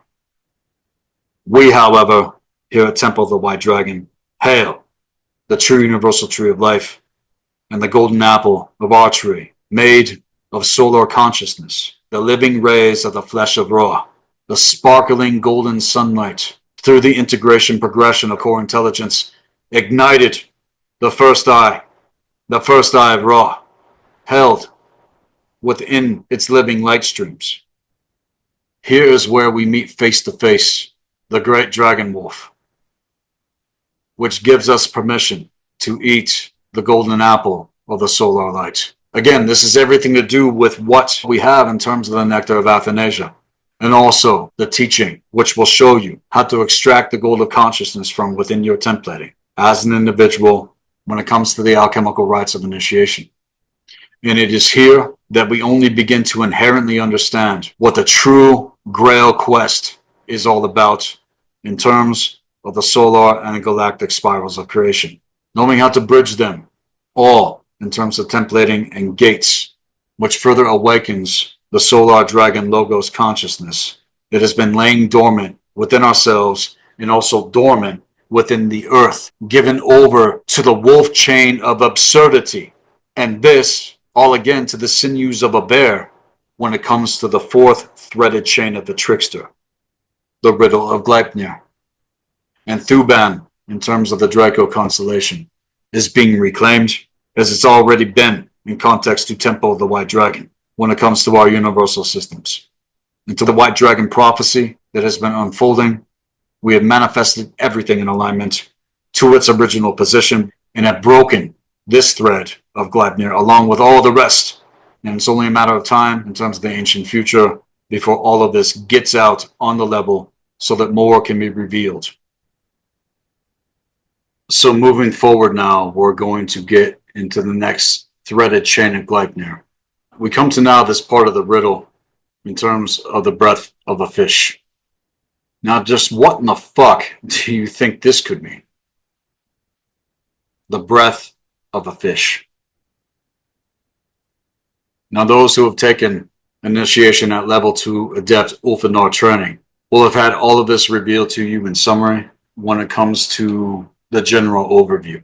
But as all of you specifically can gather from what I've been getting into with this segment even deeper, the breath of a fish is everything to do with taking over animism and the original teachings and the original traditions of the four primary dragon lineages going all the way back into pre-occult history in terms of the ancient wisdom councils traded out, forced at the tip of a bloody fucking sword to submit and adhere and convert to the ideologies of the religions of the trifecta, which all go back to the wars that first started to happen between ancient Kemet and the ancient Sumerian Draconian Empire, leading right on up to the present moments all across the world since it all started. The breath of a fish also has a great deal to do with the cult of Dagon, which came forth the Sumerian Draconian Empire. Exonerates the symbolism of the fish, which goes back to the fucking Vatican and what was instituted in our realm in terms of it when it comes to all of these ideologies and the religions of the trifecta. Judaism, Islam, and Christianity. The inverted Saturnian triad of Abrahamism in context to monotheism. This is everything to do with actual fucking Satanism and statism in our world. Talmudic Judaism in context to communism. Christi insanity in context to fascism. And then you have Islamism in context to socialism. All of them flip on themselves and intertwine in order to pull the entire fucking realm into the meat grinder with it. That's why they were all fucking invented. And all of it intertwines and flips on itself to reflect itself and can shapeshift and on and on and on it goes in terms of the dark axiom Ordo Deo. In terms of the Metatronic reversal technologies, fractals out on itself in ideologies, and printed etheric gridworks on the minds of humanity also reveal its antithesis in terms of dialectics when it comes to nihilism and atheism, and all of it is satanic and inverted to the fucking poison fucking core. And to the double and triple sides of the same fucking coin, it all spins on itself, manipulating the wand of fire in terms of triangulated dialectics. You have entire fucking nations of people who have taken on these pseudo-identities and ideologies designed to tear this entire fucking world away from its roots, all reflected the riddle of Gleipnir when it comes to the breath of a fish. You couldn't make this shit the fuck up even if you wanted to, and it's because it's not made up.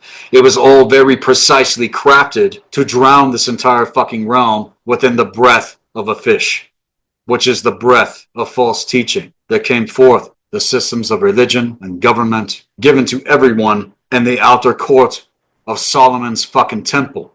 In terms of the gridworks of the Qliphoth to Kabbalah specifically, on much higher levels within the Black Lodge temple systems.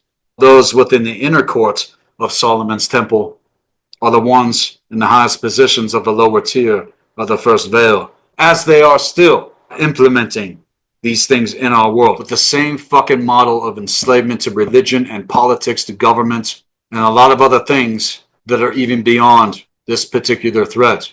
You need to know all human and animal blood sacrifices took place in the outer court of Solomon's temple. And this is where they keep the entire fucking world, the meat grinder, locked down to these ideologies so that the vampires can feed upon the bloodshed that is unfolded with all of this manifesting in the realm. That's what the breath of a fish is. I'm going to dive into Christianity for a bit, given to the fact that I was directly involved on some of the highest levels and have quite literally seen the high seat of the Dark Luciferians and how these motherfuckers actually operate. It is not what the fuck you think it is on the surface. Everything on the surface is nothing but a smokescreen and bullshit that they give everyone in the outer court. You need to understand that in terms of actual leadership, their obsession with you submitting to their alleged authority, you do not question and you do what the fuck you're told without question. Otherwise, cast into outer darkness, condemn you as nothing more than a piece of shit and drive all of it hard into the mind in terms of fear. That's how insane their actual obsession is. I saw it all. And also what this aspect of the riddle of Gleipnir reveals. The breath of a fish. Think about what I'm saying here. The you and Freemason both know that the Christian world religion is paving the way for Jewish world domination, and that it's Christianity which allows them to shape the worldview of what they call the Goyim, which is what they call those that are not them. Nothing to do with who the fuck we truly are in the first place. Never co-sign that fucking goddamn name. That name is fucking shit. They see you as shit. They see you as less than shit. And that's how they want you to see yourselves. As cattle.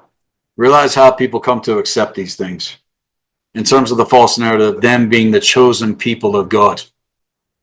The Germans, Irish states, Christianity is a world religion was devised by the Jews in order to achieve the objectives of their religion to rule the world as God.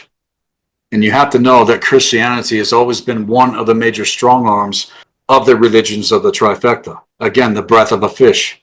I warned about the rise of the Christian Reich, again in the West. We've been seeing that shit unfold with the white hats, Q psyop in terms of transfers of power to the manipulation of the law of the pendulum to government, in context to politics, in context to religion, when it comes to the breath of a fish.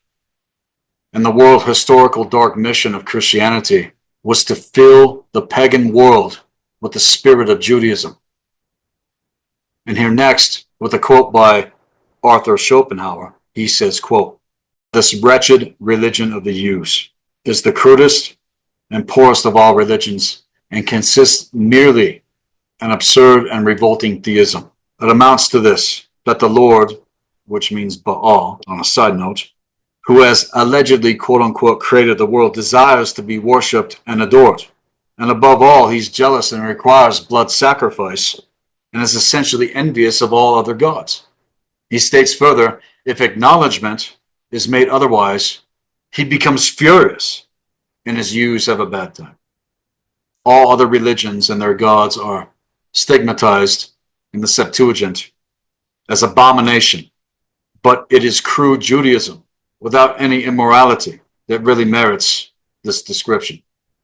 Further, he states, it is most deplorable that this religion, Judaism, has become the basis of the prevailing religions of Europe, and that reflected Christianity. It is a religion without any metaphysical tendency whatsoever.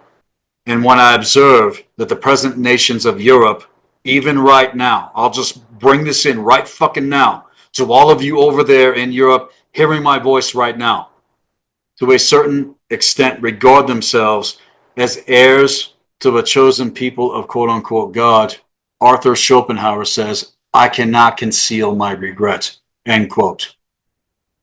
In the way in which Christianity is directed in the interests of world Jewry and its attitude towards Judaism is traceable to the undeniable face that the founders and proclaimers of the alleged teachings of Jesus, first and foremost, were full-blooded Jews. It can therefore be coincidence or negligence or ignorance that consciously makes Christians deviate from the fundamental tenets of conserving nationality and trading that out to cultivate a pseudo-race that does not actually fucking exist in nature or alignment to it and the universe or the higher force or core intelligence or the gods whatsoever in context to ancestors, let alone what is revealed in terms of the original teaching.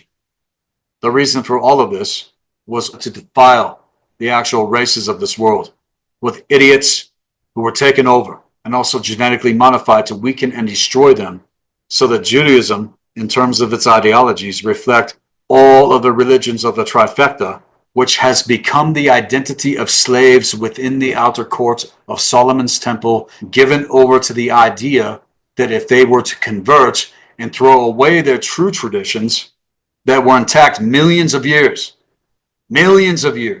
going into prehistory, that they now get to be the quote-unquote chosen people of God for fear of not being accepted, let alone condemned. And see, that's the fucking kicker. Let alone condemned to eternal torment as a fear tactic to mind control, which eradicates actual world sovereignty and true identity otherwise upon the ruins of the races that Christianity, Judaism, and Islam has destroyed. Even as we see now. Do you get it yet? Do you understand what the fuck the breath of a fish actually represents and what it is? And what the adoption of the Old Testament and the infiltration of Jewish thought, okay, and this is not all fucking Jews. Don't twist my words, motherfuckers. This is specific.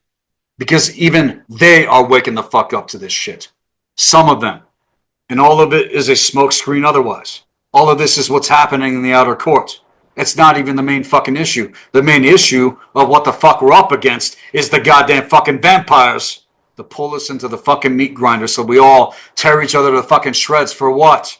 For an ideology that has nothing to do with who the fuck you are, which is commonly associated with the conversion to Christianity and the consequence to that, among other things. The seriously criminal archfathers of the Sanhedrin were introduced to the realm as figures worthy of veneration, and the abhorrent desert demon Shamash, in context to Set Typhon, or in other words, Zu, was equated with the world god who had created all the wonders of nature, and is nothing but a goddamn fucking lie. That is what the god of this infrastructure that has enslaved this entire fucking realm to Satanism and dark Luciferianism is. All of it has been a part of the secret black art, of truly grand politics, far-seeing subterranean, slowly advancing, and premeditated revenge that Israel must itself deny the real instrument of its wielding before all of the fucking world is seen as the mortal enemy, namely all the opponents of Israel, especially after its actual inception in 1948, could unhesitatingly and could through spiritual subtlety imagine any more dangerous bait than this. Anything to equal the enticing, intoxicating, overwhelming power of the symbol of the cross to its inversion and appropriation of symbolism when it comes to Odin sacrificing himself for wisdom and proper knowledge upon Yggdrasil, traded out on the ghastly paradox of a god killing his own son upon the cross on behalf of us in terms of it being our fault. What a fucking insane guilt trip to behold. Had this bullshit shoved down our fucking throats to the idea that we are satanic otherwise, when this in fact is what actual fucking Satanism did to the entire realm, held to this idea that you're less than shit for even existing, that somehow it's all your fault that God had to murder his only son so that you don't get to experience eternal fucking torment for all the shit that you've done or what you know you didn't do. What the fuck? Take it to the Ten Commandments, take it to the no-hide laws. I don't give a fuck. It's all for the purpose of control and that mystery of unimaginable cruelty for the alleged salvation of mankind. I mean, isn't this what the fuck Friedrich Nietzsche was getting at when he said this shit? When he himself was explaining this, observing it? Not only to my research and study, but it's very fucking clear to me in context of my actual fucking experience with these motherfuckers. It was also very clear to me at a very early age when I saw it all for what it fucking was. I just didn't know how to integrate. And it literally took me over 30 fucking years of doing the real work otherwise to rid myself of all of it. And come to know the actual truth on levels that still so many don't realize, into the knowing the difference with, and with actual evidence to my bloodline lineages otherwise, and what their true traditions reveal that go millions of years into prehistory. And we're still here in terms of our existence and alignment to virtue and integrity, knowing the difference in terms of common sense. All of us are still here. And the world has been sold a fucking lie, and also in terms of atheism to it all. It's all bullshit. You need to know the difference to this specific fucking thread of Gleipnir when it comes to the breath of a fucking fish. And all of this, in other terms, goes into everything I've shared on the map of the occult secrets of Carpathia to what I call Loki's chariot, in context to the cults of the cube. Now, in context to this, I'm going to get a little biblical on you. In Isaiah 45:7 of the King James Version, it states, I form the light and create darkness. I make peace and create evil. I, the Lord, do all these things. Now, to break this the fuck down, Isaiah 45:7. I form the false light and create darkness in terms of ignorance. I make pseudo peace and create evil. I, the Lord, Baal, do all these things. Is this not what the cults of the cube continue to manifest, taking it further to what's happening geopolitically speaking in terms of the precession of the grand cycle and what the world is insanely ignorant of when it comes to all of this and what is taking place with it all in context, let alone why it's happening to the AI timeline trajectory.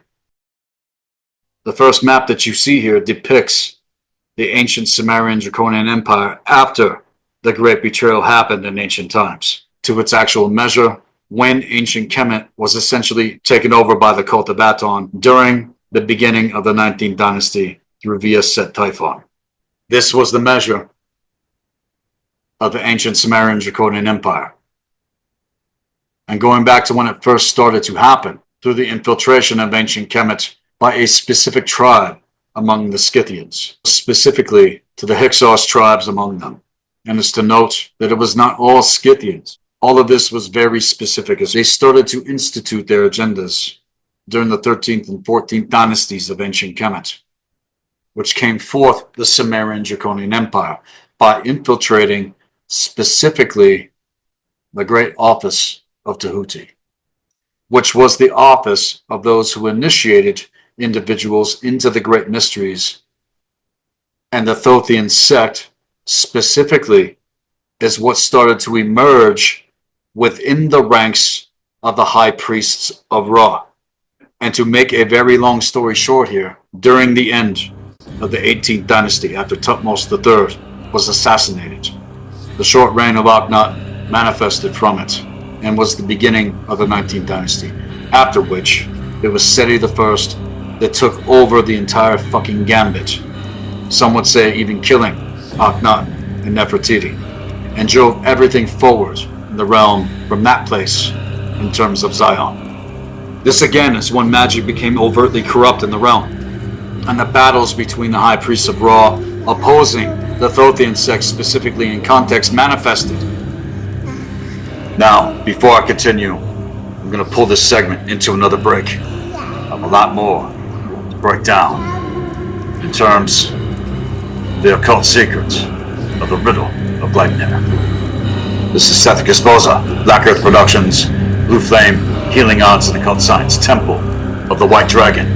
I'll be right back, right after this.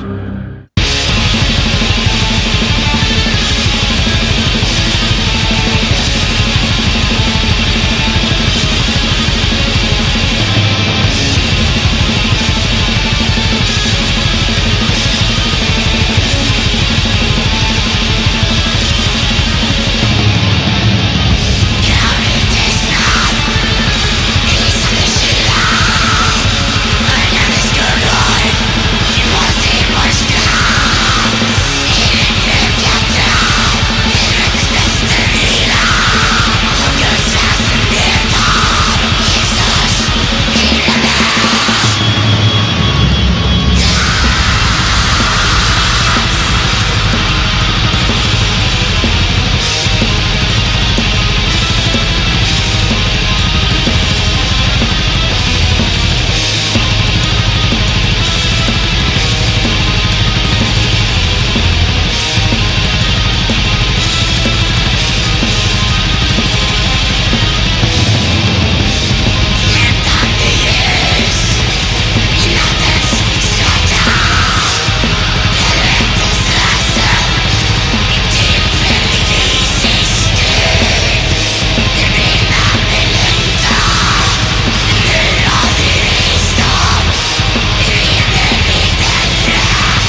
And we are back. This is Sethikus Boza, Black Earth Productions, Blue Flame, Healing Arts and Occult Science, Temple of the White Dragon, back again. When you look at the map to the Sumerian Draconian Empire's reach across the realm in context, this, as far as I'm concerned, led right on up to the most recent cataclysm, when they ripped open a fucking wormhole in Saqqara Kemet, and a nuclear fucking holocaust hit the entire fucking realm. Whether to the most recent major cataclysm or one of the minor ones in context, the fact is that it happened. And I've shared actual evidence otherwise when it comes to all this on Black Earth Productions.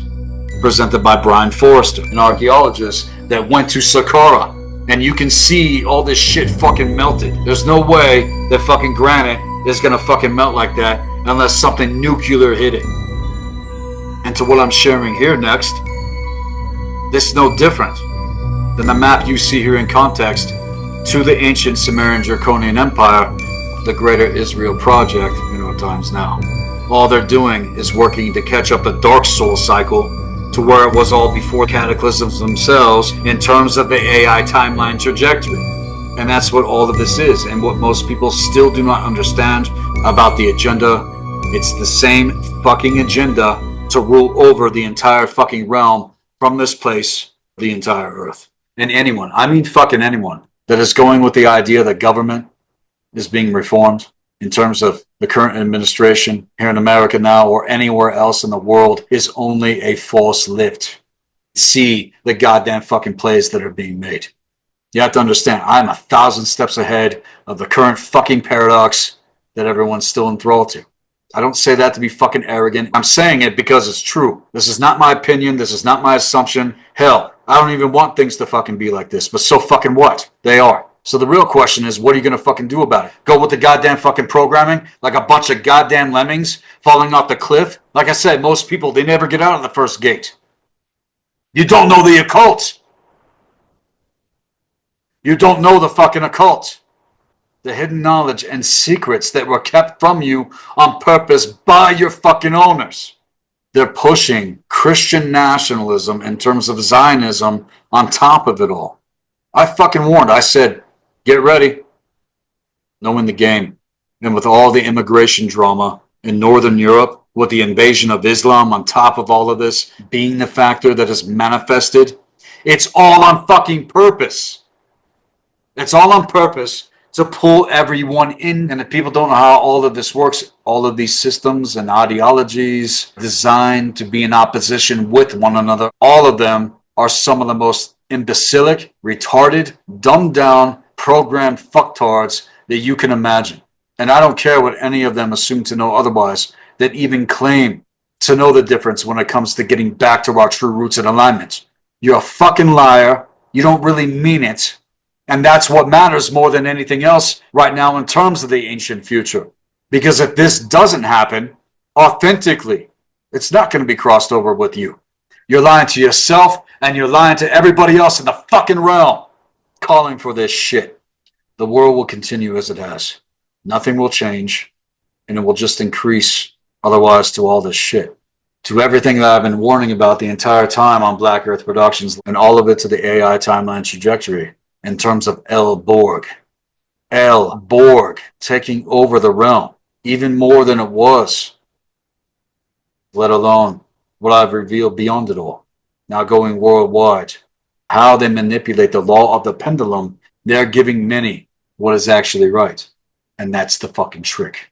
To keep everyone conditioned and calling for it just as it was planned before what hit our realm in 2020.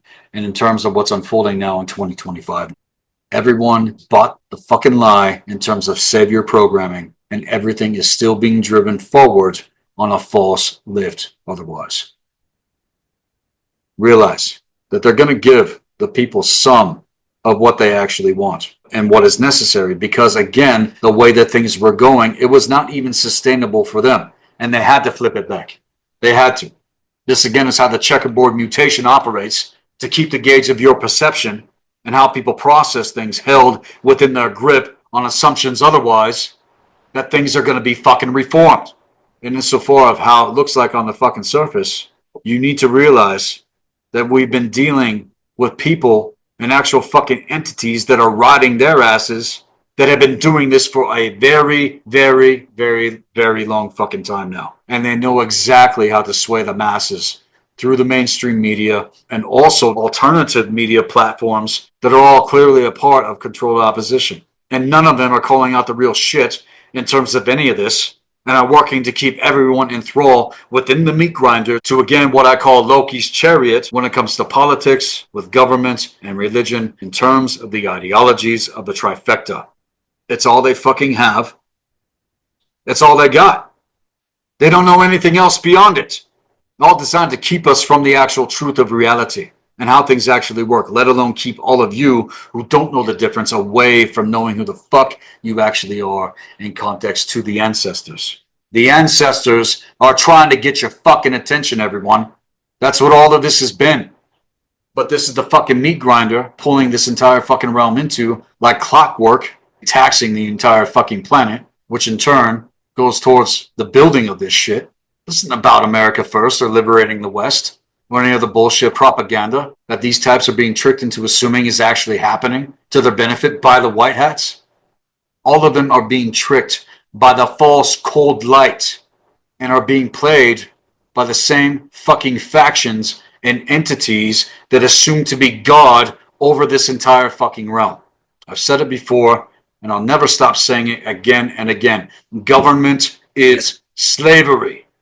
Those that actually have the ironclad balls to say it and stand on the side of actual fucking truth. Because still so many people don't fucking get it. They're hoping otherwise, plaguing false hope, not knowing how things actually fucking work. And if anyone actually advocates government, you are nothing more than a fucking slave. And if you go with it assuming otherwise, then you deserve to be fucking enslaved. Do you understand what I just said? You actually fucking deserve it, no matter how you dress it up. And especially those that are part of it directly, they're the most enslaved to it. And all of them are owned, no matter what is assumed otherwise or how it looks like on the surface. Dress it the fuck up however you want, with all the glitz and the glam and the wealth. It doesn't fucking matter. It's all a fucking illusion. It's all inauthentic fucking bullshit.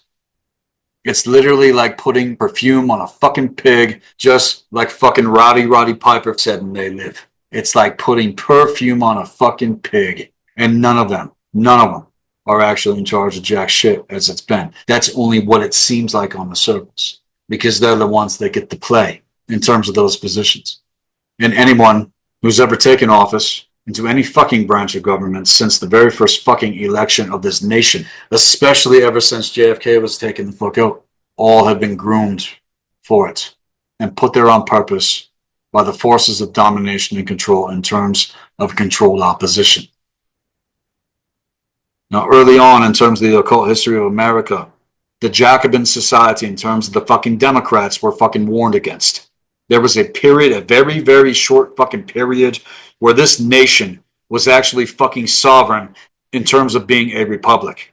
But with everything that unfolded, COINTELPRO, it was through Alexander Hamilton infiltrating George Washington's cabinet that they were able to get their fucking grips back the fuck in. In a lot of everything now, they have to give the people some of what they think they want, because the world and our nation is waking the fuck up on higher levels. And that point to potentially transcending the first veil of the lower tier of the trapezoid bullshit.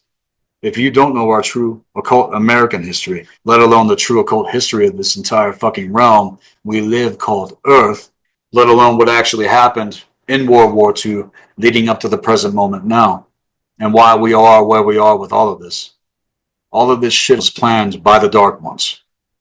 And as for our actual history, given over to the breath of a fish to make sure that you're retarded and to get you pulled into everything to the AI timeline trajectory. This does not need to be the case, and that's not the only thing that is happening, despite the fact that the masses and even other networks are distracted into all of the mind control that everyone else pulled into on this false lit bullshit. Once the rug is ripped out from under your ignorant asses again, like it was before what hit in 2020, warned.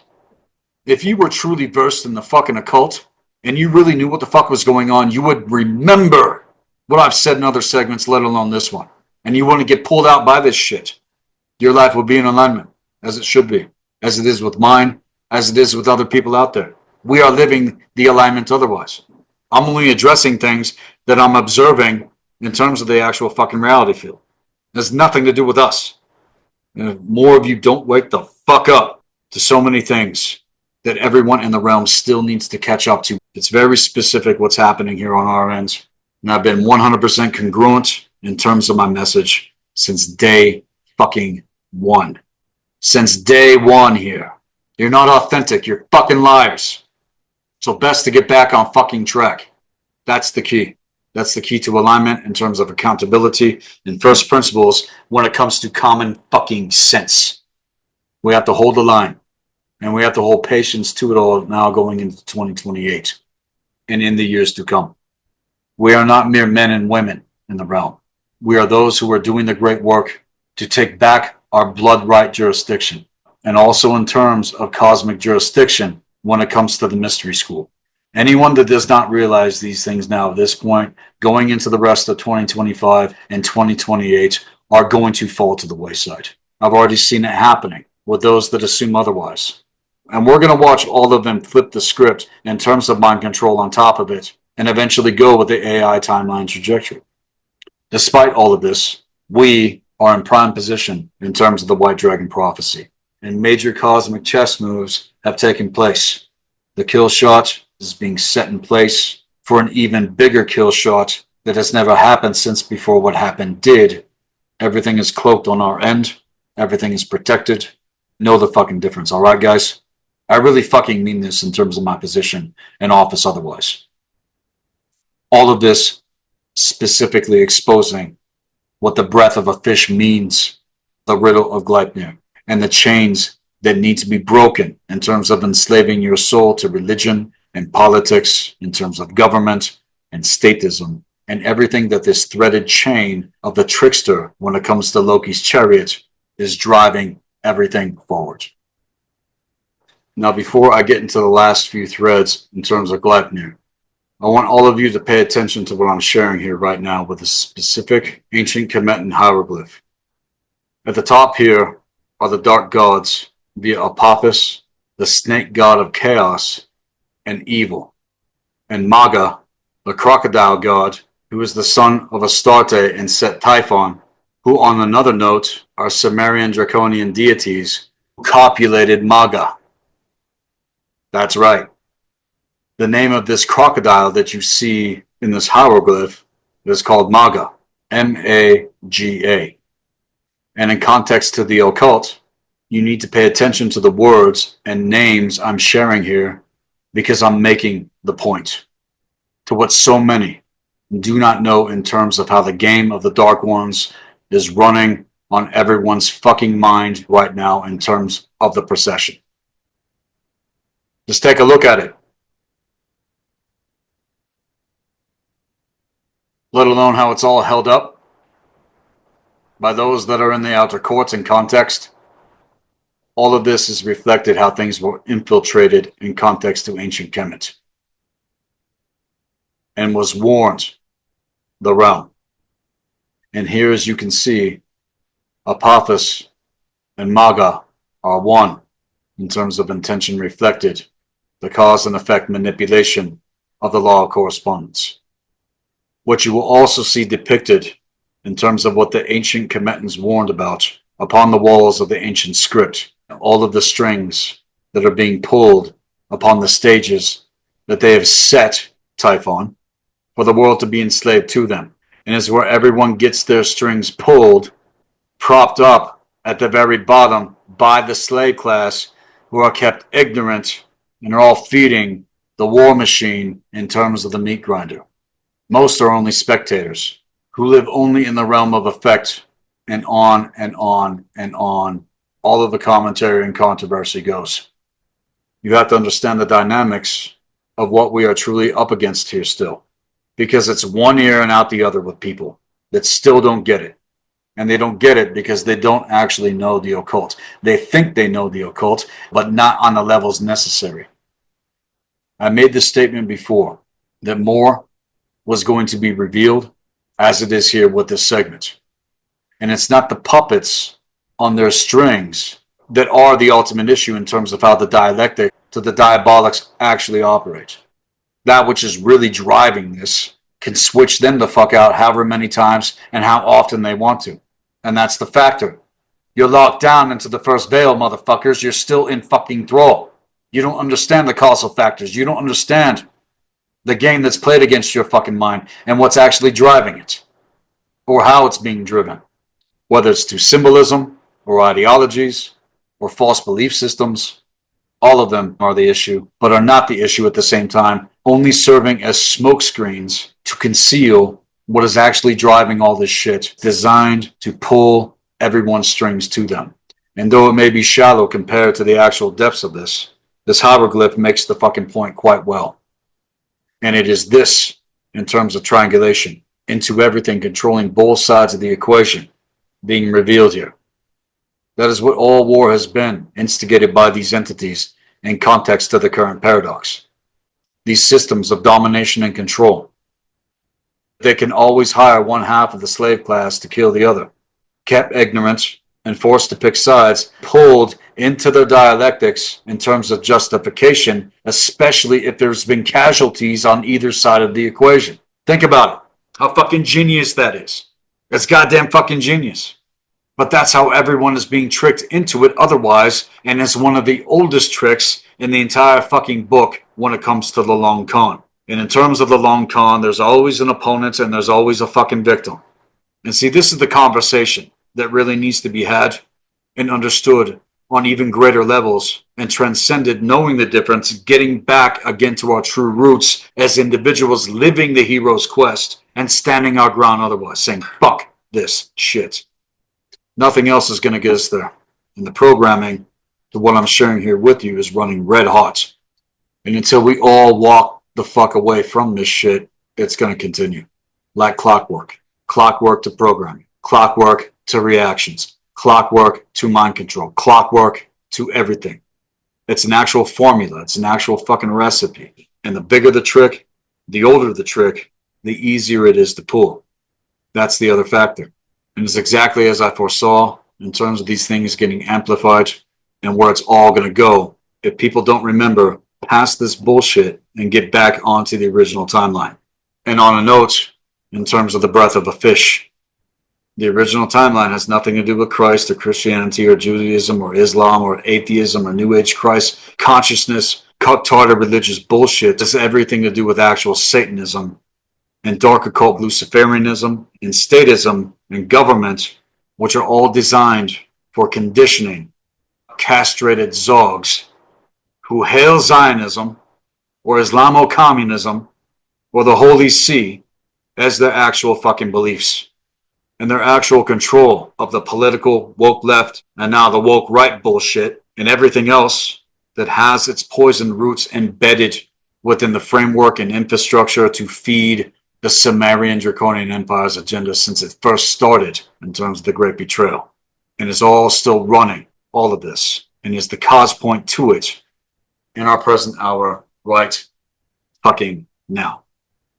It's made very clear that certain views are a factor. In fact, I've seen and heard it myself and have actual evidence coming right out of the mouths of the rabbis of the Sanhedrin themselves. And these individuals, they really are as evil as it fucking gets, you guys. Even so, as it is with Christians and Muslims and atheists and Satanists and many other conditioned fucktard idiots, don't get it because they don't know how reality has been manipulated and why things are even like this in the first place. It's not to any one group that's running jack shit on the higher levels of any of this. These are the belief systems that they give the slave class within the outer courts and its factions among factions and smoke screens upon smoke screens to all the same shit within the wheel of devourment depicted on this hieroglyph, seeded and given birth by the great tricksters. All of these ideologies are late. All of these false belief systems are late versus what continues to run things and what actually drives all of this shit within our realm, within the first veil of the grid works of the trapezoid. This is the lower tier. And you can't even see that. And you think you know what the fuck is up, otherwise you don't. And it's becoming clear that certain people are compromised, not knowing the difference, programmed to hail religion, programmed to hail government, and they're still fucking slaves to everything as it's been. Again, it's all very specific what they give the slave class in the outer courts versus what's really going on within the inner sanctum and how it's all layered out so that no one knows what is causing literally anything. Right on up to the fucking entities. And what you see with the hieroglyph, these are archetypes in terms of symbolism that illustrate the fucking point. They are fodder as well for the meat grinder, along with everyone else in the outer courts that do not know who or what our mortal enemy actually is in terms of the actual vampires, or even know how all of this actually works.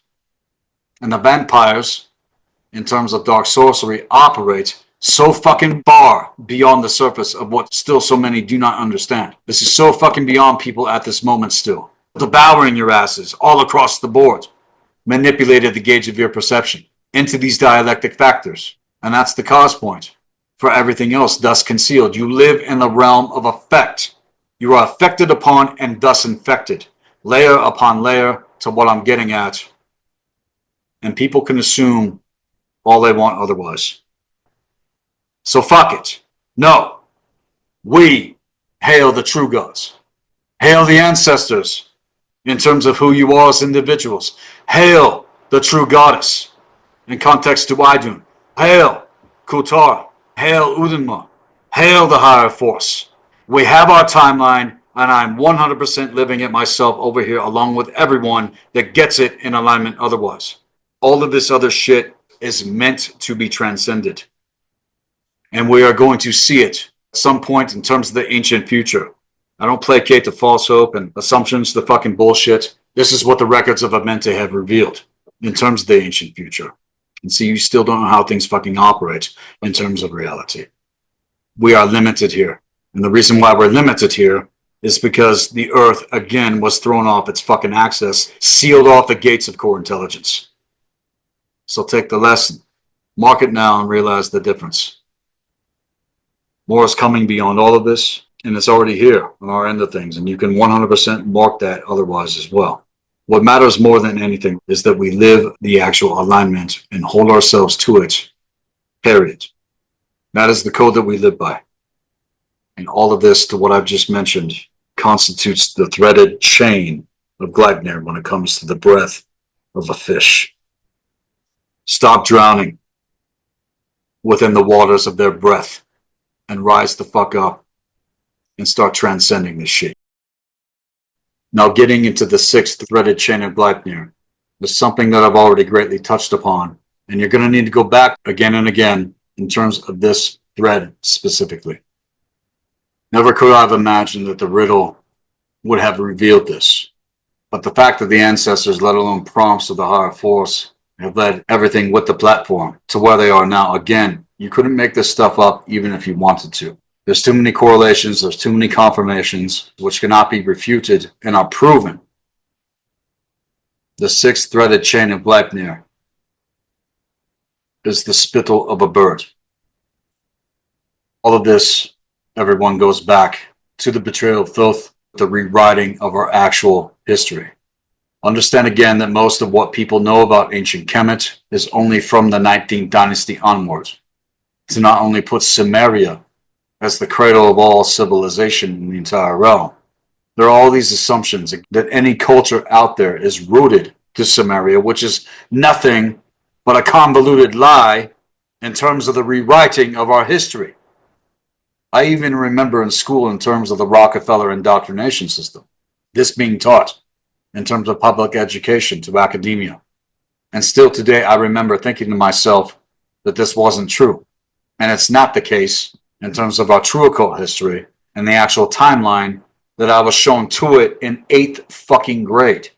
I even asked my teacher, who couldn't even give me a direct answer, stating that they don't know where Egypt even came from.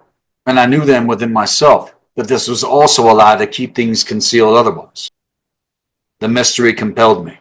And there are so many things that I could bring up again in terms of the betrayal of the Thothian sect, which sided with the invader factions, with which, if I were to start getting into, I would be speaking for another 8 hours in terms of this, as I already did with the Betrayal of Thoth segment. You're going to want to go back to that again in terms of the spittle of a bird.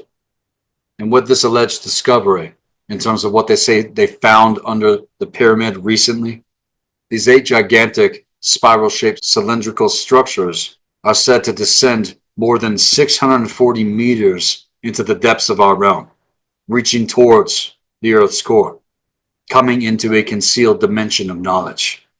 Now go back to the third thread. Do you remember what I was saying about the roots of a mountain? You're going to want to go over this segment again and again and again as well. And see, this is what they want to keep concealed in terms of the actual occult history of the ancient biosphere and the ancient giant trees the Earth once held, going all the way into prehistory in terms of the Hyperborean and Polarian timelines specifically, which preceded Atlantis and Lemuria. In all of these places that things were built and were built upon were in fact ancient giant tree trunks. That's what's actually being detected under the pyramid, as far as I'm concerned, knowing what I know, and also what my colleagues know. And the reason for it is because of the power of the energy vortexes that still exist in these places. And it's a known fact that ancient Kemet preceded ancient Sumeria by thousands, if not hundreds of thousands, of probably millions of years going into prehistory. And after that, the most recent cataclysm, many places we speculate about, were built upon these ancient tree stumps of the biosphere, including Eridu, which is where the Sumerian Draconian Empire began. It was built upon one such tree. Okay, take what I'm saying to the occult in terms of its poison roots, in terms of the yew tree, the poison tree of stagnation and rot when it comes to Kabbalah and the Qliphoth. Given over the realm to a broken cosmology, let alone history, that was rewritten to the spittle of a bird. This goes back to the Thothian sect, which betrayed the office of Tahuti, which betrayed the office of the initiators, the priests of Ra. All of that was betrayed and everything was fucking rewritten. So how the hell are you going to assume that you know what the fuck actual history is if you don't know this fucking fact in terms of our occult history and the war between the brotherhoods and sisterhoods that took place in context to this? I don't know anybody else out there that's speaking about this, let alone knows it. And it's only going to prove what I've been saying about ancient Kemet being in the position of power that it once was, and will upgrade the current narrative a bit closer otherwise to the actual fucking truth. This all goes back to the great seat of the ancient wisdom councils. And right now, much is going into speculation over all of this to an assumption. What I'm claiming is that there is more to be unearthed, and I said that more was going to be unearthed going into 2025 and 2028, and will continue to. And going back to the third threaded chain of Gleipnir, to the roots of a mountain from another point of view, it would not only be the most significant archaeological revelation of our time, but also evidence that our past is far more complex than what the world has been led to know otherwise. And the fact is that there is a hidden occult history, one that has been deliberately kept from us, including this aspect of the riddle of Gleipnir when it comes to the spittle of a bird. Everything was rewritten many, many, many times the fuck over. So in terms of chronology and all of the books that are out there that are able to be accessed, how do you actually fucking know that that's the truth? You gotta dig even deeper. And what you need to do is go back to the first gate of actual initiation and access a mente before you even start the fucking quest. That's the fucking problem. That is the main fucking issue here, especially in terms of the occult. And it's all the shit that continues to be spit and spun in terms of half-truths and lies to keep you ignorant and not knowing and distracted by 20,000 different fucking things every single day that don't actually matter, and the wheel just keeps on turning. When are you guys going to realize that if we don't catch this shit, and if we don't catch up the soul cycles and actually experience this is what is required with this mystery school. Accessing a mente itself, breaking the threaded chains of absurdity. If that doesn't happen, then the gates of the procession are going to be closed on you. I've already warned, I've already seen it happen. I've already seen them being closed on many that assume otherwise. And frankly, right now, even as I'm saying this, as I was preparing to put all of this together, my heart is fucking wrenching. It is wrenching because it seems that all people care about is living in the realm of effect. And they don't want to be the cause point. That is the difference here with me and others that are doing the real great work. This, in terms of my message, is never going to change, and I'm going to keep driving it forward so that people do catch it. Like I said, in 2020, the planetary and tribal shields were cracked the fuck through. But it only goes to prove otherwise that all of this is on the right track. And I'm going to keep driving it forward. So again, to the spittle of a bird, revisit the Magi, Grail, Shaman, Betrayal of Thoth, and Rise of a Saw segment. And take it all in alignment, knowing the difference. I've been in countless debates and arguments with people who frankly do not know what the fuck they're even talking about because they don't know the true occult history and they haven't actually been initiated, especially in terms of our mystery school via Temple of the White Dragon. The basis of their arguments and biased points of view to conjecture are coming from places and ideas that they have been indoctrinated into assuming what they claim is our actual fucking history. And the fact is that it's not. And I know the difference. And the reason why I know the difference isn't just the fact that I've accessed the Mente itself, but I've done research and study in terms of what I've accessed to make sure otherwise to the parchments and fragments that were blown apart on account of the fucking cataclysms that I've been able to confirm things here on ground level. There is no other library in terms of the occult that is quite like the Black Earth Library.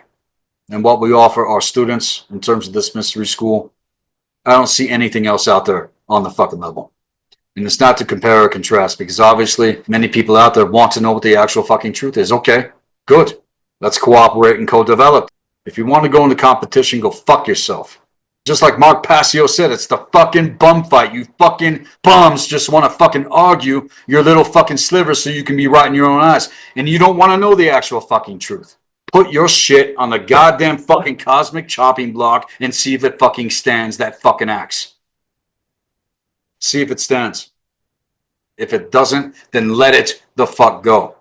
Again, the basis of arguments and biased points of view to conjecture coming from places and ideas that have been imprinted in terms of indoctrination for you to assume about what our actual history is and reality and don't know what can't be refuted otherwise.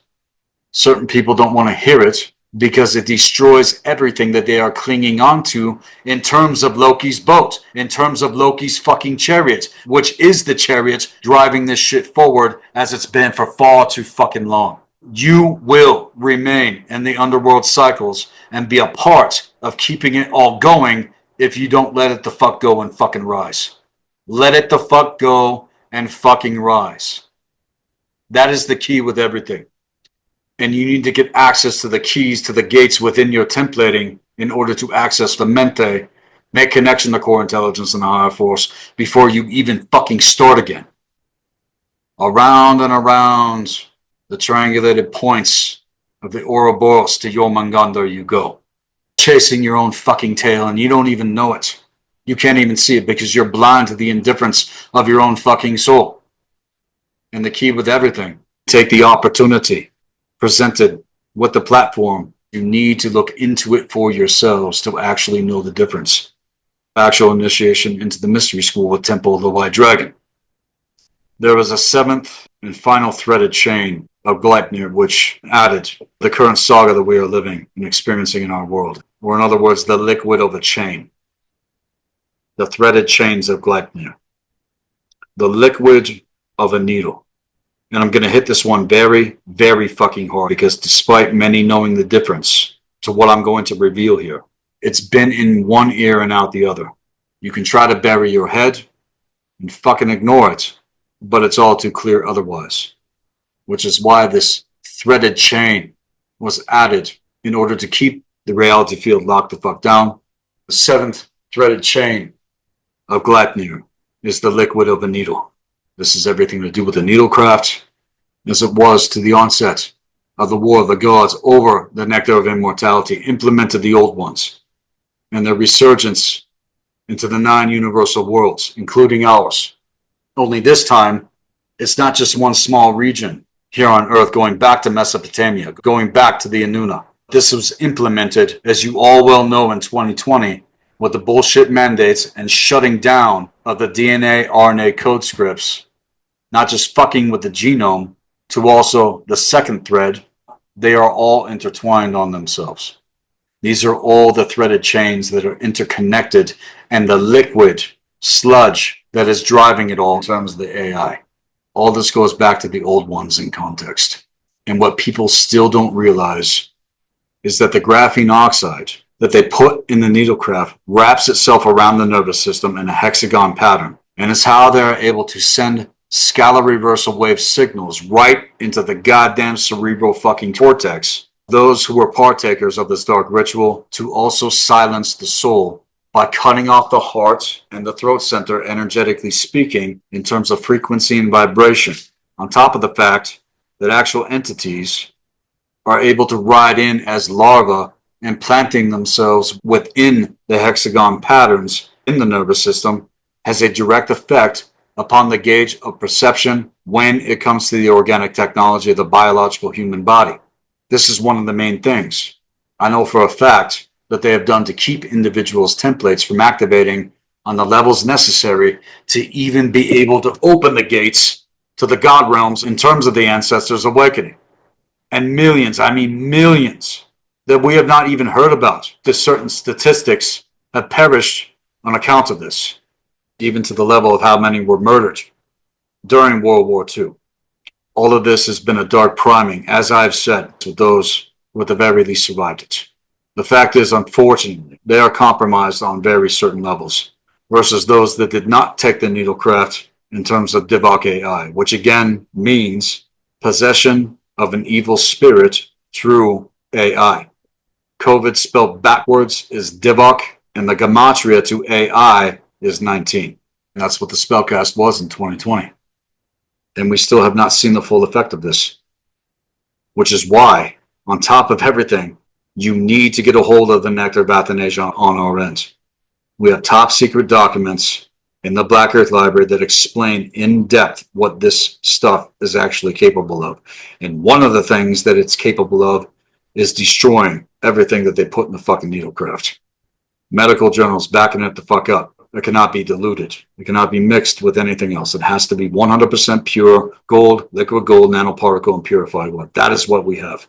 And this is why now is the time to take actual initiation into the mystery school so that you're able to transcend the hour that we are in when it comes to proper knowledge and wisdom on top of it. It's not enough to take the Nectar of Athanasia. You have to be initiated. You have to get a hold of the proper knowledge and wisdom necessary that is specific to you and your templating and your eternal spirit to soul code, blood code essence as far as actual fucking codex is concerned.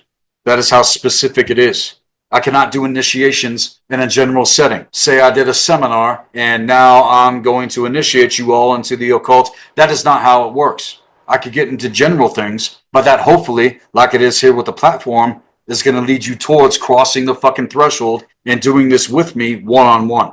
This is how the ancients taught, one-on-one, teacher to student, teacher to student. It's that specific. It's that concealed. It's that fucking occult in context. And I wish it wasn't. I wish it was some general teaching that I could just throw out and now all of you get it and you're all crossing the thresholds in context. But that is not how it works. And what it revealed to me and also what it revealed to my mentors and what my mentors told me. Yeah, I have actual fucking mentors, motherfuckers, that I hold myself accountable to. How many other motherfuckers out there that have platforms have actual fucking mentors or people that they're holding themselves accountable to? Especially when it comes to who I am and what my position is. That's not many people out there. I think it's convenient to act like a fucking fucktard otherwise. I have too much writing in terms of the legacy of this mystery school and what it actually represents and why I'm here doing what I'm doing. And again, it's a key indication as to how powerful things really are on our end with everything. And all of it is still made available, which is you who are listening right now to this segment. Now is the hour to pull the trigger on all of this, and is your opportunity to get on board with us and assist in driving this forward in terms of your own lives, so that we ascend the bullshit timeline that the evil in this world works relentlessly towards pulling the entire fucking realm into the Phantom Matrix timeline. And I have plenty of evidence of that in the Black Earth Library, 100% proving the things that I'm sharing as far as the riddle of Gleipnir is concerned. All of the threads of what is ultimately chained and parasitized the human soul and the true guide. Hear what the fuck I just said. Chained and parasitized the true guide. And that's the paradox of what it means to be Ulfadnar with the Mystery School. We hail vers Straga, that which Michael Tessarion told me, a man that I hold in high fucking honor. All of this stuff happening in the realm is an indication that we are closer than we have ever been to actually transcending the lockdown equations that were set in place aeons ago in terms of the precession of the grand cycle. And even if it doesn't fully happen, we have our timeline trajectory intact in terms of the ancient future, and I will never relent, and I will never give up, no matter what, doing what I can to pull the alignment and reinstitute the actual legacy that this mystery school represents, which all goes back to a time before time itself, when things were in alignment in this realm. It all goes back to ancient Kemet, and further, it goes back to Udenma and Kultara, and the people knew who they actually were. And the people knew how things actually worked in terms of reality. And was a time like the time we are living now to make that decision to not go with these bullshit narratives like so many people are getting pulled into the meat grinder with, as with your assistance, along with mine and other people that fucking get it, those who are in support. I encourage you to get the word out about Black Earth Productions and the platform and the Mystery School. And if you haven't, to get signed up yourself. All of you are part of this legacy in terms of forging your own in alignment. When it comes to your templating, when it comes to your ancestors, when it comes to your gene codes, when it comes to your memories, when it comes to that which is accessed amente via the templating. This is everything to do with the birthrights of mankind. And again, getting back to our true roots and breaking the chains of Gleipnir in context of what it means, again, to be Ulfadnar, and to hear the sound song frequency of the eternal spirit, the inner voice of the true guide in terms of the higher force. Ignited the internal wolf, ignited the dragon wolf, and the symbol of the dragon wolf on the crest of this mystery school. All of this has meaning. All of this has purpose, and all of this is important otherwise to the hour that we are in. And that's going to do it for the first breaking down of this particular riddle. There's going to be more in the future. Realize that every segment on Black Earth Productions is intertwined as well. We have a lot going on with things on our end, and I'm glad to finally get this out and take everything to the next levels in order to keep driving things forward. For those of you who are interested in actual initiation, send me a direct email at blackearthproductions with an S at the end at hotmail.com. Go onto the website. All links are in the description below. Click on the services page, everything, and check it all out. And get a hold of me directly, again, at blackearthproductions with an S at the end at hotmail.com. So as to wrap things up here with this segment, give me your hand, the jaws dripping with doubt, eyes sidelong as they held out the bonds no heavier than silk strands. I knew that my hand was a small offering as they wrapped all of us in chains made from lost thoughts, a lost history of truth that was made of movements and breath, made of the unseen things that were a cause point for unwarranted fear that were never meant to be known. All of these slipped past their eyes, sidelong, and as his jaws were then clenched, my wrist was ripped apart as I assumed that this was a small gift. It was to the beast wrapped in chains, the trick of the false cold light, the light from a trickster. There was a false golden crop of wheat silk soft, and mine with one swipe of the scythe, in order to break my fingers, to break my toes. One by one, they provided a scheme and pushed it into motion. A motion of worlds beneath being driven by the chariot of the parasitized wolf's father, the father of lies, so panicked and panicked until back and forth and back again as the needle swings, threading this voice of fear driven down into the throats in order to harvest the soul. This is why you must cry out for your own, to break the chains of an indifferent paradox. And to all that hear this, the rise of the internal wolf and the true guide is reminded of who he really is, not what he was conditioned to be, and tear to shreds the proper knowledge and wisdom of eternity. The key with everything in terms of this segment is to remember. So for all inquiries in terms of the Mystery School, again, send me an email at blackearthproductions with an S at the end at hotmail.com. This is Sethikus Boza, Black Earth Productions, Blue Flame, Healing Arts and Occult Science, Temple of the White Dragon. I look forward to speaking with you directly very soon. Be empowered, be encouraged. HAILZ!